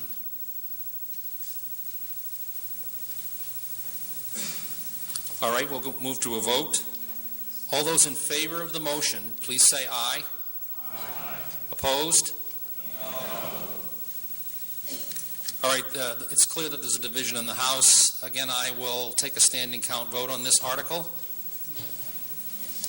Ask the constables to close the door. This is a motion to raise by taxation for the purpose of purchase of computers of $8,575. If I could have some quiet in the room, please. I want to make sure that everybody understands the way the vote is going to be taken. All right, a vote in favor would be to appropriate the funds as indicated for the computer purchases. A negative vote would be to defeat the article. All those in favor of the motion, please say aye. Please stand and remain standing. All those in favor of the motion to appropriate the funds.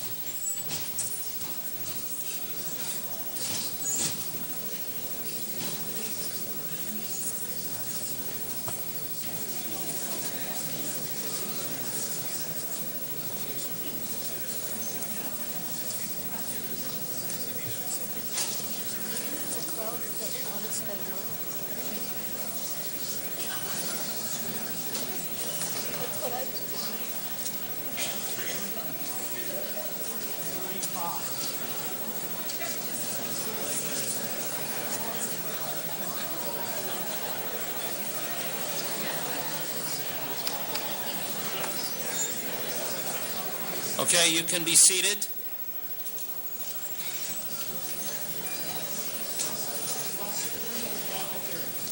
Okay.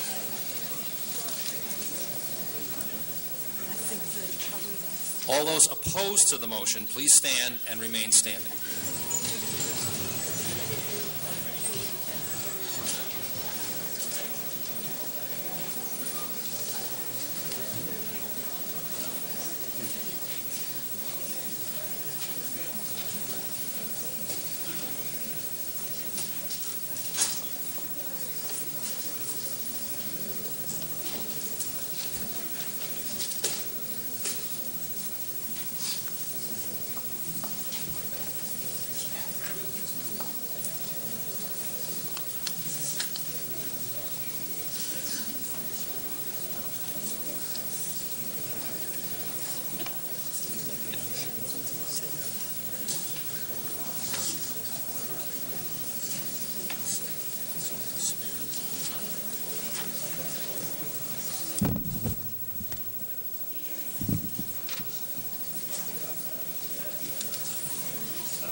You can be seated.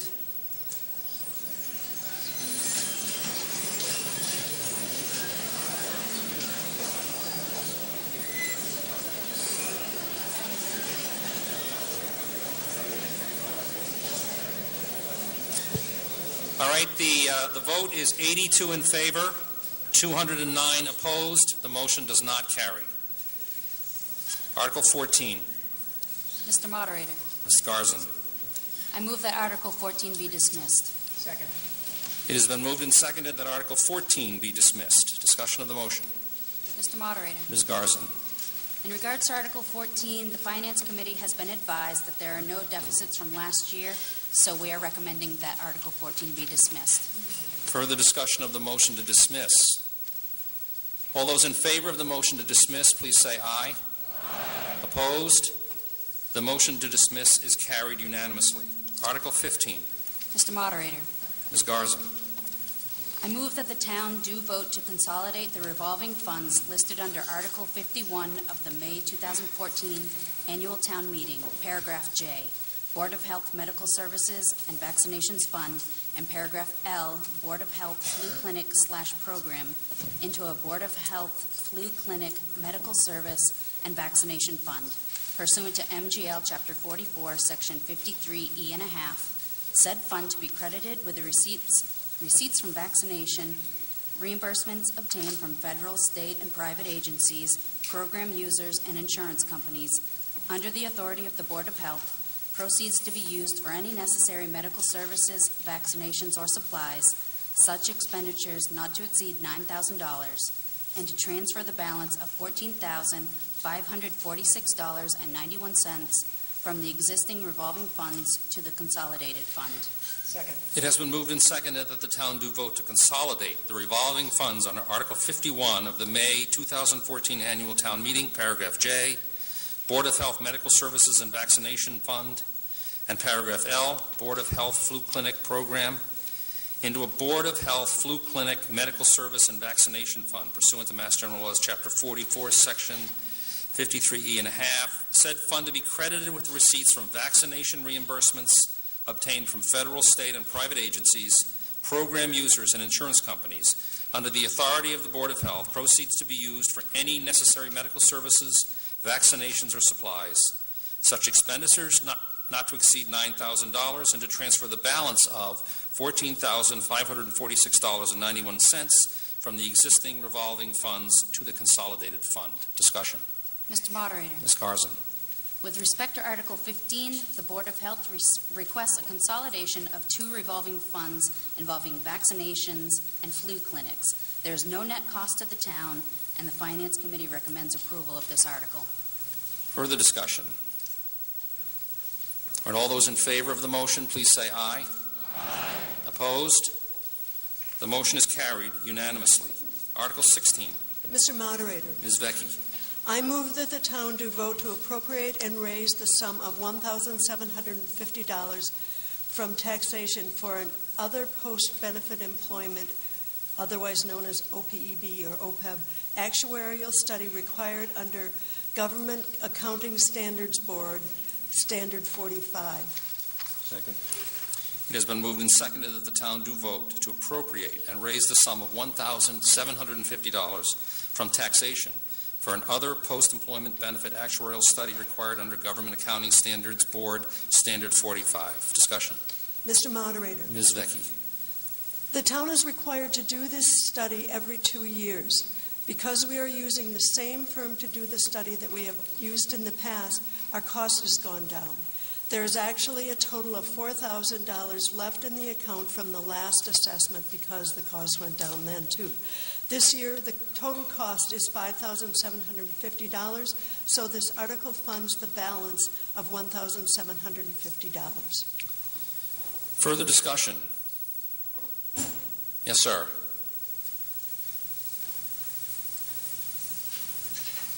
Mr. Moderator, Robert Canareggi, Blueberry Lane. Question, what is our OPED obligation right now? I like asking this so the town of residents know how much we owe right now, without this study. Question is with respect to the size of the other post-employment benefit obligations. Mr. Aspinwall.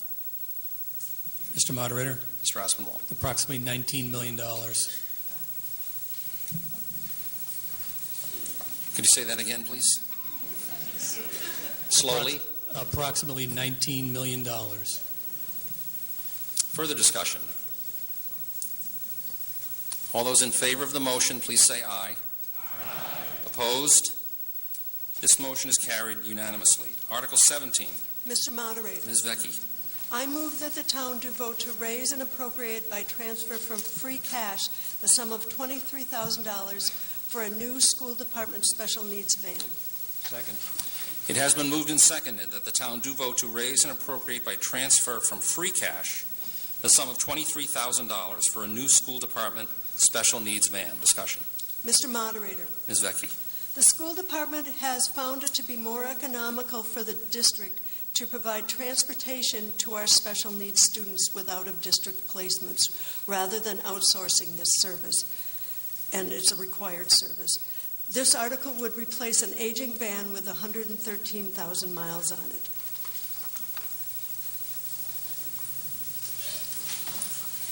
Further discussion of the motion. All right, all those in favor, please say aye. Aye. Opposed? Motion is carried unanimously.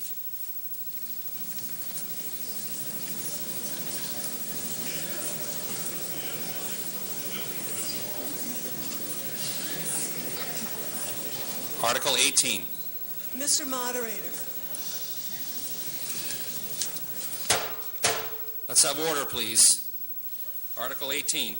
Mr. Moderator, Ms. Vecchi. I move that Article 18 be dismissed. Second. It apparently has been moved and seconded that Article 18 be dismissed. Discussion of the motion to dismiss. Mr. Moderator, Ms. Vecchi. the Finance Committee recognizes and supports the need for increased maintenance and improvements to the town and school athletic fields and appreciates the work that the Fields Committee has put in. The committee also supports the Field Committee's recommendation to unify scheduling of the athletic fields. The Finance Committee has some major concerns with the proposal before the town meeting. One concern is that the plan for funding the additional maintenance is very vague. Is the town being asked to put in an additional $25,000, $50,000, or $100,000 per year for maintenance? And where would that money come from? Every spring, the Finance Committee hears many requests for additional funds for additional staff hours and other needs from various town departments. How would these needs be impacted? This should have been finalized before the project came to town meeting. Another concern is that there is no plan in place to fund the replacement of the turf on the two planned artificial turf fields. The bond for the project is anticipated to be a 20-year bond, but after approximately 10 years, the artificial turf on each field would need to be replaced at an estimated cost of $700,000. Where would this money come from? If the town did not at that time have the necessary funds, would the fields then be unusable? There should be a plan to accumulate this money rather than through town meeting. Still another concern is the safety of the artificial turf with the current plan to use a recycled pelletized rubber tire substrate. There is currently much controversy about the proper substrate in these conditions. There are alternatives available, but the current plan is for the recycled pelletized rubber. And while there may be research showing it is safe for use by adults, we would question whether it is proven to be safe for early elementary age children, the ones who would be using the Clyde Brown field. Also, a concern is the size of the project. Is it necessary to do it all in one package? Could it be done in stages? An example would be to redo the high school football field and the high school baseball field. After a season and using a unified scheduling program, the town could reassess to determine if it truly needs to build a second field of artificial turf at the Clyde Brown School. The Finance Committee is also concerned about the impact on taxpayers of this project. The cost of the new library is just coming onto the tax rate, and the cost of the new police and fire station has yet to be reflected in tax rates. There are other needs of the town, potential school facility needs, road needs that are inadequately funded by the state. Millis is a small town without a broad tax base. A more modest proposal may be more satisfactory to the taxpayers who will be paying for the project. The project may be within the town's borrowing capacity, but that doesn't mean that it is affordable to all taxpayers in town. The Finance Committee urges the Board of Selectmen and the Fields Committee to continue the process and return to the spring town meeting with a plan that addresses the fiscal and safety concerns expressed by the Finance Committee and the community. Put in place the plan for unified scheduling and enhanced maintenance, as these are both badly needed. There is also concern that delay will mean a continued deterioration of the fields. This is probably true, though careful scheduling and more maintenance should help with that. It is far better to take the time necessary to have answers to all the questions than to rush into a project that may be regretted later.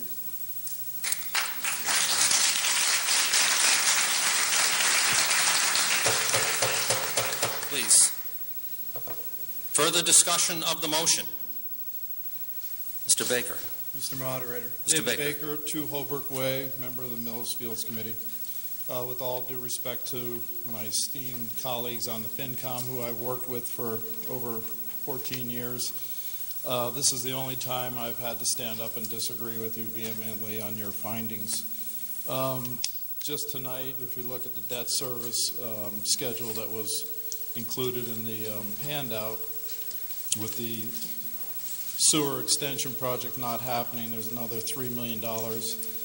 With the tank not being $900,000 as shown on that schedule, but being $880,000. And I think pointing out to the residents that over the next 5 years, $7 million worth of debt falls off the schedule.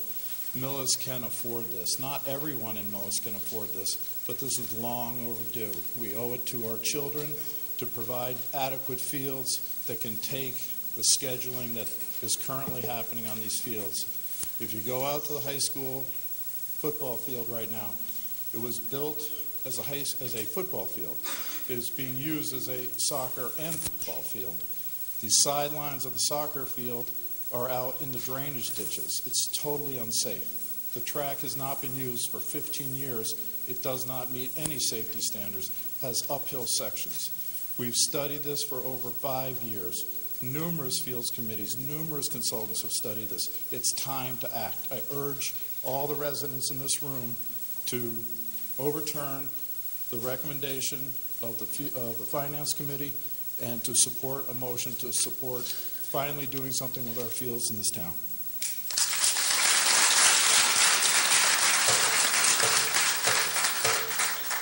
Further discussion of the motion to dismiss. Yes, sir.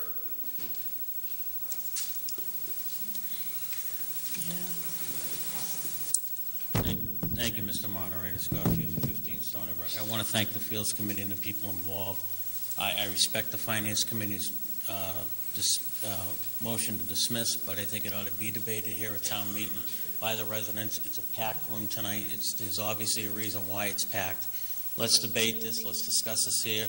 Let the residents decide here what they want to do. It's split down the middle. You have people for it, you have people against it. So let's debate it here at the town meeting, what we want to do. That's what town meeting's about. That's why we're here. Thank you. Further discussion. Yes, sir.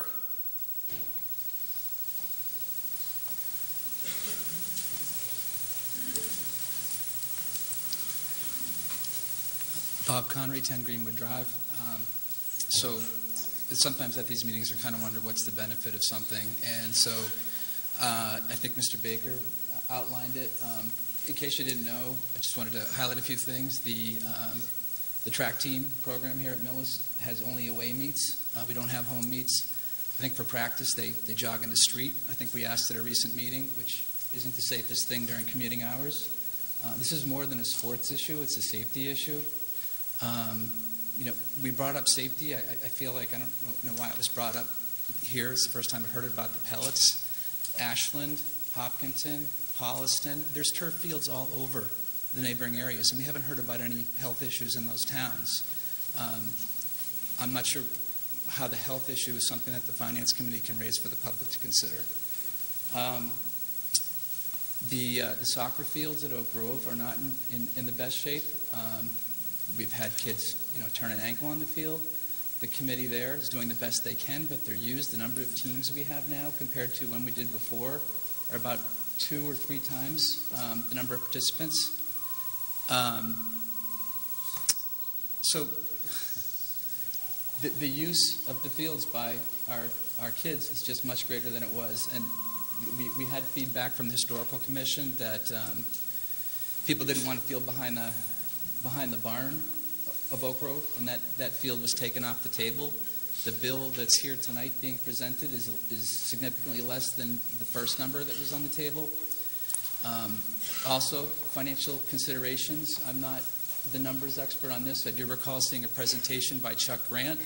I think we're going to be saving, and somebody can correct me if I'm wrong, about $40,000 to $50,000 in maintenance costs on the football field. In addition to that, I know, because I've looked into it for my own purposes, into what you can earn in renting a field. We should be able to easily earn $50,000 renting a field out if we make the effort to do so. We have 2 turf fields we're looking at, one at the high school, one at Clyde Brown. So there's some annual costs that should, maybe that doesn't help our taxes, but maybe that money could go towards the replacement of the fields that was talked about for $700,000 over 10 years. We could save some of that. As far as the maintenance cost goes, it's my understanding, we were told that the sports that participate and use the new fields would pay for the maintenance of those fields. I don't see it in the bill, but we were told that we would expect to pay $30 per player or per player per sport per season.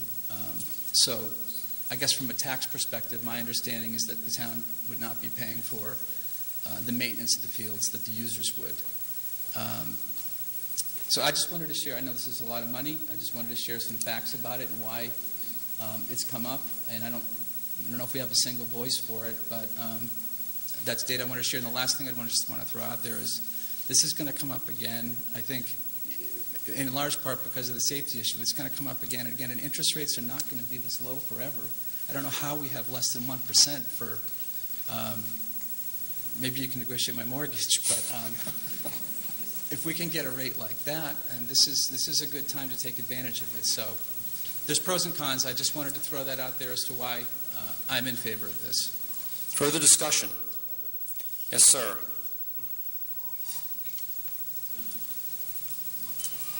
My name's Chip Fagan. I live on Timberline Road. 9 years ago, we started a flag football program in this town. In 6 weeks, we registered 120 kids. In 8 weeks, we registered 180 kids. Now we have over 300 kids in our program. If anybody's been down to the Clyde Brown School, down to the fields down below, you'll see what happens down there on Saturday mornings. You have 300 kids who come and go, and you have their parents who come and go, and the kids that are in those families that all come and go watching their siblings play. I got to tell you, it does my heart good to see that that's going on. The fields down there are a mess right now. If you were down there this past weekend, Saturday was our last day, and it was raining like crazy, and the field is just a muddy mess. The nice thing about going to turf is we can play in the rain, and you can play in the snow too, but you play in the rain and it's not going to destroy the fields. Right now, those fields are overused. I believe the Recreation Department took a soccer program that was down there and took it off of those fields this year. It was coming from out of town. They were getting some rental money from that. I know that the flag football started paying more, and we're prepared to pay a little bit more too. I come from the hockey side of things where you got to pay $350 an hour for ice time. So I know what it's like to pay for sports. So it's not a bad thing. But if properly managed, the athletic fields at the high school, the turf field at the high school, the turf field at Clyde Brown can be rented out to either in-town programs or even out-of-town programs. I know Medway has their field, their high school field, leased out constantly, and they're putting in additional turf fields so that they can run tournaments there on a regular basis. So for us to table this thinking that we're not going to be able to pay for the new turf in 10 years, I think you're making a mistake. And I think it's kind of disappointing that we're bringing up this stuff after the field committee has spent 5 years working on it, working very hard the last year or so to try and get it done. We can't wait. The kids are not going to be able to use these fields by the time next fall rolls around because they're almost unusable now. Thank you. Further discussion? Mr. Schultz. Yeah, Mr. Moderator, thank you. I want to go back to what I said on the Finance Committee. We commend, and what Stu said, we commend the Fields Committee for what they've done. We don't dispute the needs for fields. I want to talk for a moment about the safety issue. LA and New York, both cities significantly larger than Millis, have done away with the pelletized rubber fields because they're concerned it could become the health issue of the future. They think it's a great, and the beauty of it is there's a solution. There's another product that can be used there that costs a little bit more. Problem is quantifying a little bit is the issue we have. So. Save money now. Yes, you're saving money. So on the pelletized rubber, I don't know if my mic's still on or if you can hear me, but yeah. Those who wanted to take a nap, sorry for the short delay, but nevertheless, go ahead.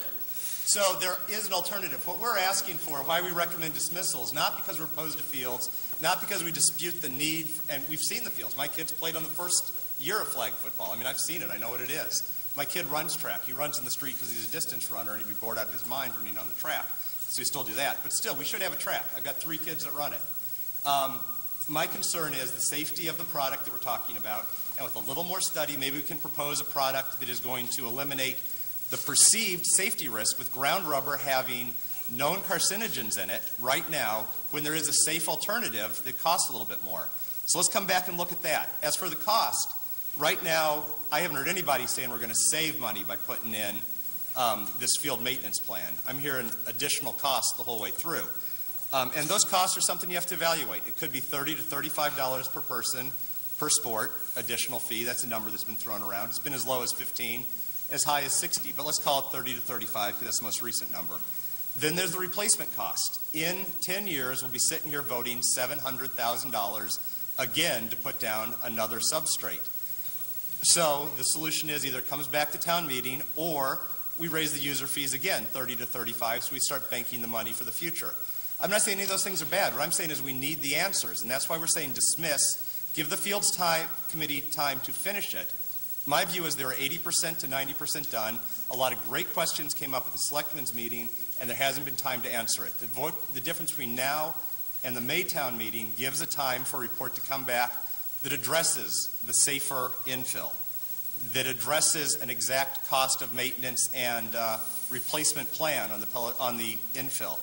That's all we're asking. We're not saying kill it forever. We're saying finish the project, 80%, 90% done, and trying to push it through right now just seems to be pushing it through to get it through when we could have all the answers and have a more unified vote. I'd hate to see this thing pass by one vote.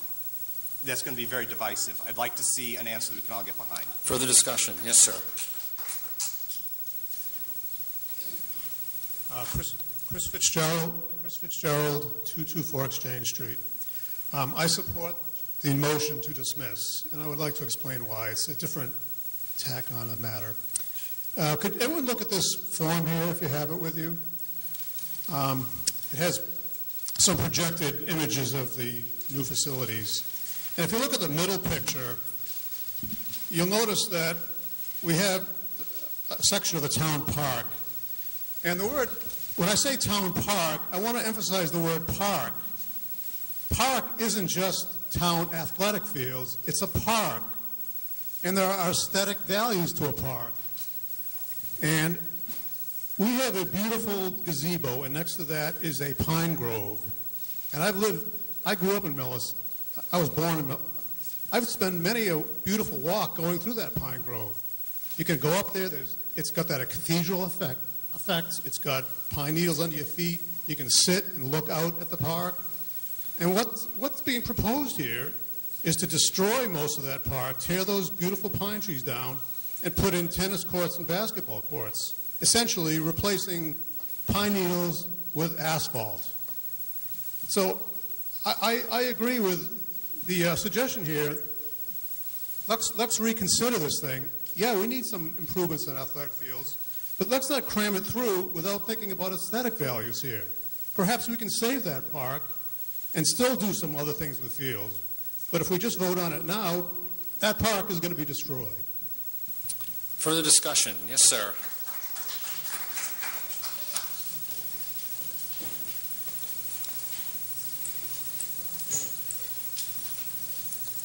Ken Fitzgerald, 12 George Ave. I haven't heard anyone speak to, I'm in favor of fields. The town obviously needs them. I'm not in favor of them at this price and for what's offered. My wife and I share a lot of the concerns that the Finance Committee has addressed with the safety of the material, and I've heard a lot of people speak of Holliston and Medway. People in Holliston and Medway spend dear amounts of property taxes for top-rated schools and top-rated fields. They're both encroaching on $20 per thousand. That's something that draws people to Millis, obviously people, families, kids, et cetera. It's more affordable. So I think the committee has some work to do here to come back to us with a product that's more affordable, safer, and the thought of spending money over 20 years for something that wears out in 10 years is like buying a card with a credit card and making the minimum payment each month. It's irresponsible. Further discussion? Yes, ma'am.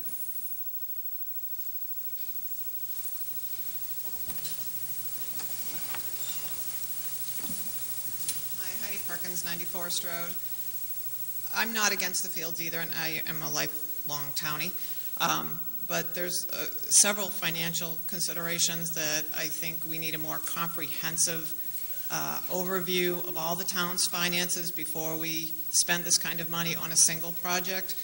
I'm not trying to sway anybody for or against, because I'm not against doing something with the fields. Just want to point out a few things, that the cost savings that were calculated into the plan, when I went to one of the meetings, it was talked about how the DPW would save X amount in labor costs. Well, the fact is they're not cutting any staff, so while the labor costs may not be used on the fields, those staff will still be paid out of the general fund and just be doing other tasks around town.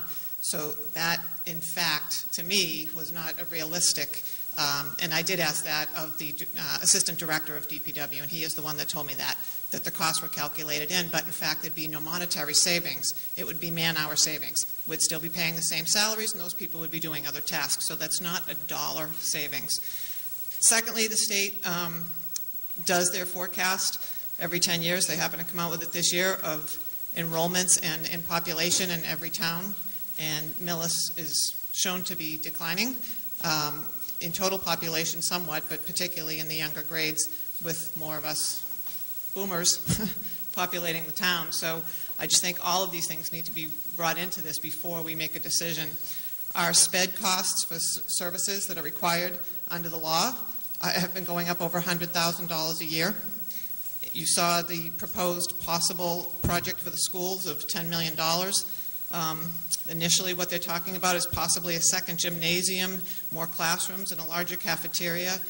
The feasibility study, I believe, will be on the Maytown meeting, and we won't even know until after that if we're in fact doing a capital project for the schools. There will be an additional general fund budget for the new police station. We never had that extra building.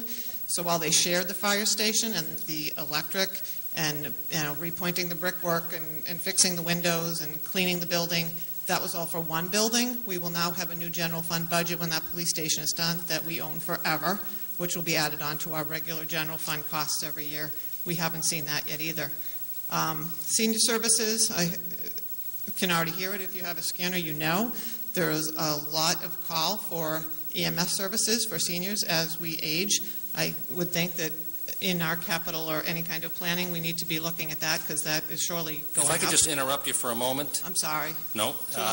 This is pretty okay. broad, wide-ranging discussion. All I'm saying is if we could we need it, really skinny it down really, and try to address the issue before the House, that would be great. That's really about it. That's just, some of the things that I and other people have gotten in touch with me that, for whatever reason, don't want to get up in front of everybody or whatever it is, and have brought those concerns to me and a couple other people, and also said that their children would not be able to afford for their children to play anymore with the costs on top of the existing. I think this high school's a $250, and it would be per child, per sport, however much on top of their tax base. So I'm here to say that I appreciate the work that the Finance Committee has done, and I support that they are trying to look at all of these issues broad-based over the whole town and address the rest of it. And I think that we should wait. It's, 6 more months till the next town meeting isn't going to hurt anything. And I thank them for all their work, and the Fields Committee as well. Thank you. Further discussion. Yes, ma'am.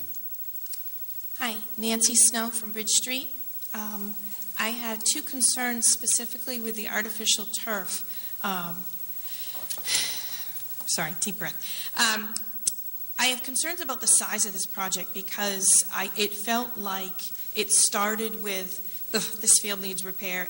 Oh, this field needs repair. We have this need, we have this need, we have this need. And the next thing I know, when you're trying to build a woodshed, you're building something the size of the Taj Mahal. But there are two very specific concerns with artificial turf that may have been addressed at previous meetings, but I did not hear them. One is the question of injuries. I just went to Wikipedia.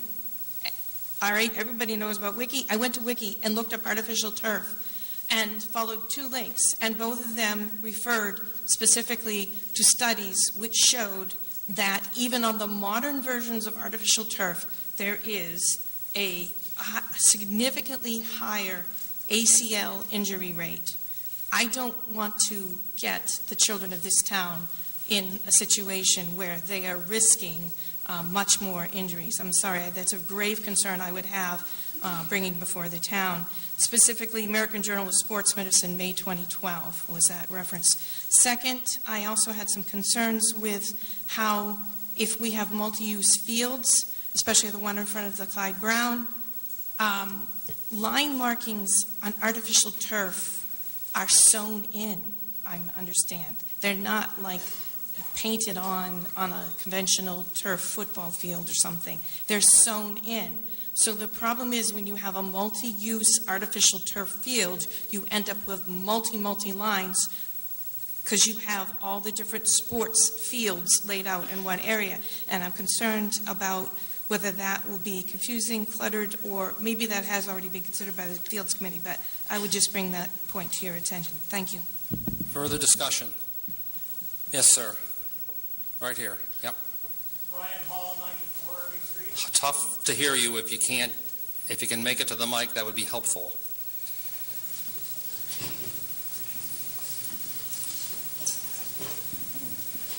Thank you. Brian Hall, 94 Irving Street. Move to call the question to dismiss.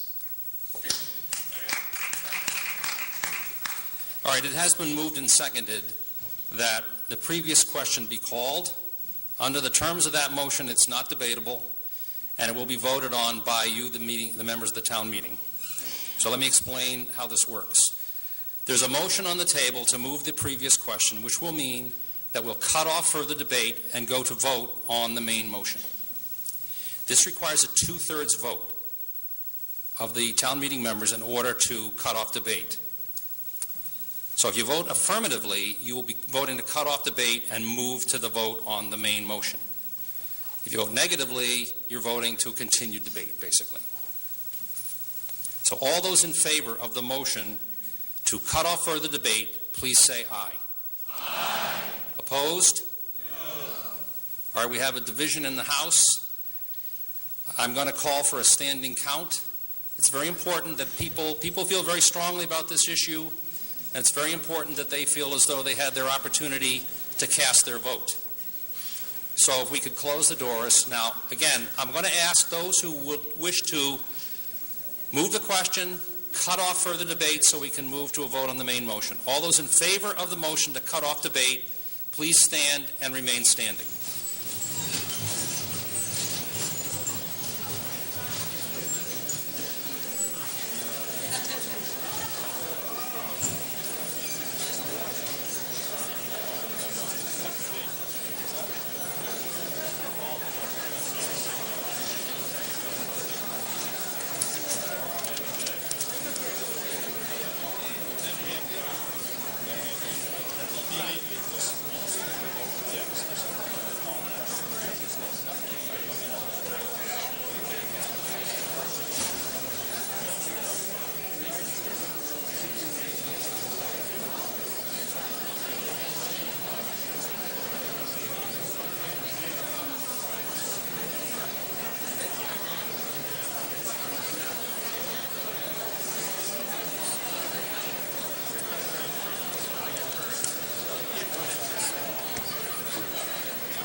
right, you may be seated.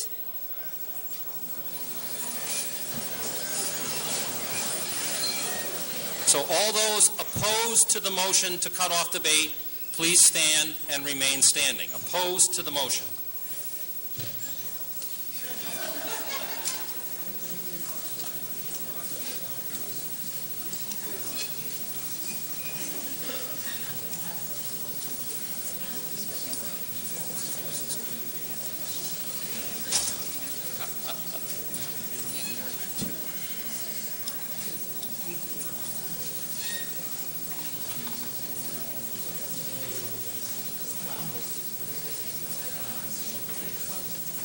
Thank you. You may be seated.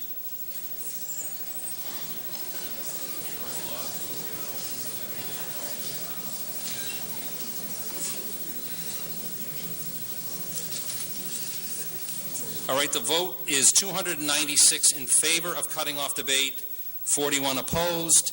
There's a two-thirds majority, so the debate will be cut off. And we will now move to the main motion. The main motion, again, was the motion to dismiss Article 18. So all those in favor of the motion to dismiss, please say aye. Aye. Opposed? No. Well, we clearly have a division in the House. So we're going to take a standing count for those of you who would like to vote in favor of dismissal, in favor of dismissing the article and moving on to the next article. All those in favor of dismissal, please stand and remain standing.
Thank you. You may be seated.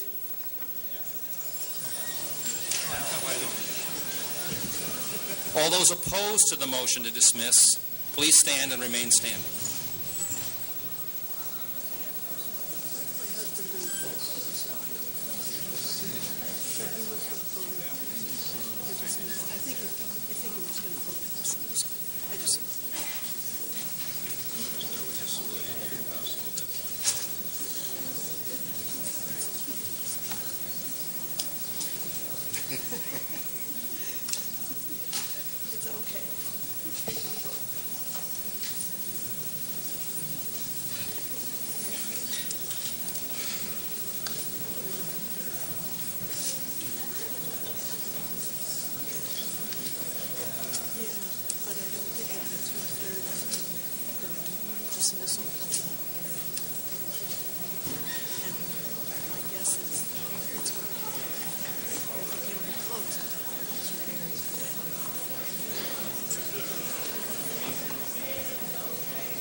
Okay, you can be seated.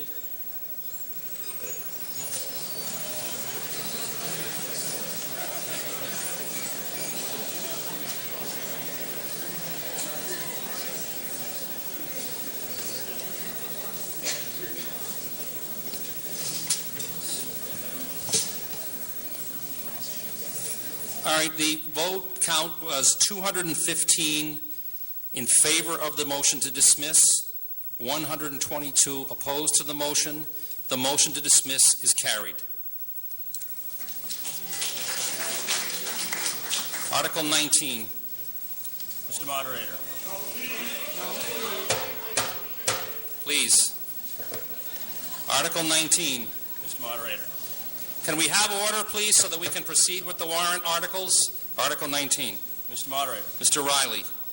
I move that the town do vote to appropriate and raise by transfer from free cash the sum of $725 to fund the settlement of a grievance filed by the Millis Police Association and approved by the Millis Board of Selectmen. Second. It has been moved and seconded that the town do vote to appropriate and raise by transfer from free cash the sum of $725 to fund the settlement of a grievance filed by the Millis Police Association and approved by the Millis Board of Selectmen. Discussion. Mr. Moderator. Mr. Riley. This article is relatively self-explanatory. It funds the payment of a settlement between the town and the police for unpaid overtime. Further discussion. All those in favor of the motion, please say aye. Aye. Opposed? Motion is carried unanimously. Article 20. Mr. Moderator. Mr. Riley. I move that Article 20 be dismissed. I second.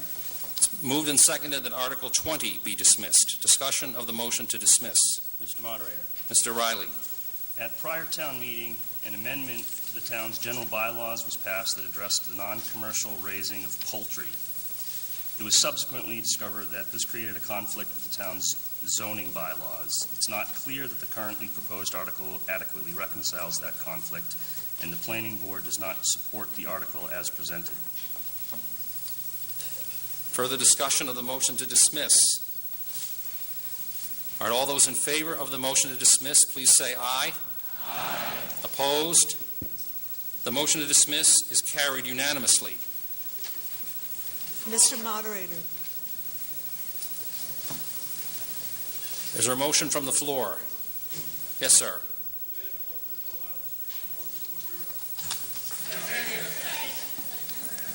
It has been moved and seconded that the town meeting be adjourned. All those in favor of the motion to adjourn, please say aye. Aye. Opposed? The motion is carried unanimously. The meeting is adjourned.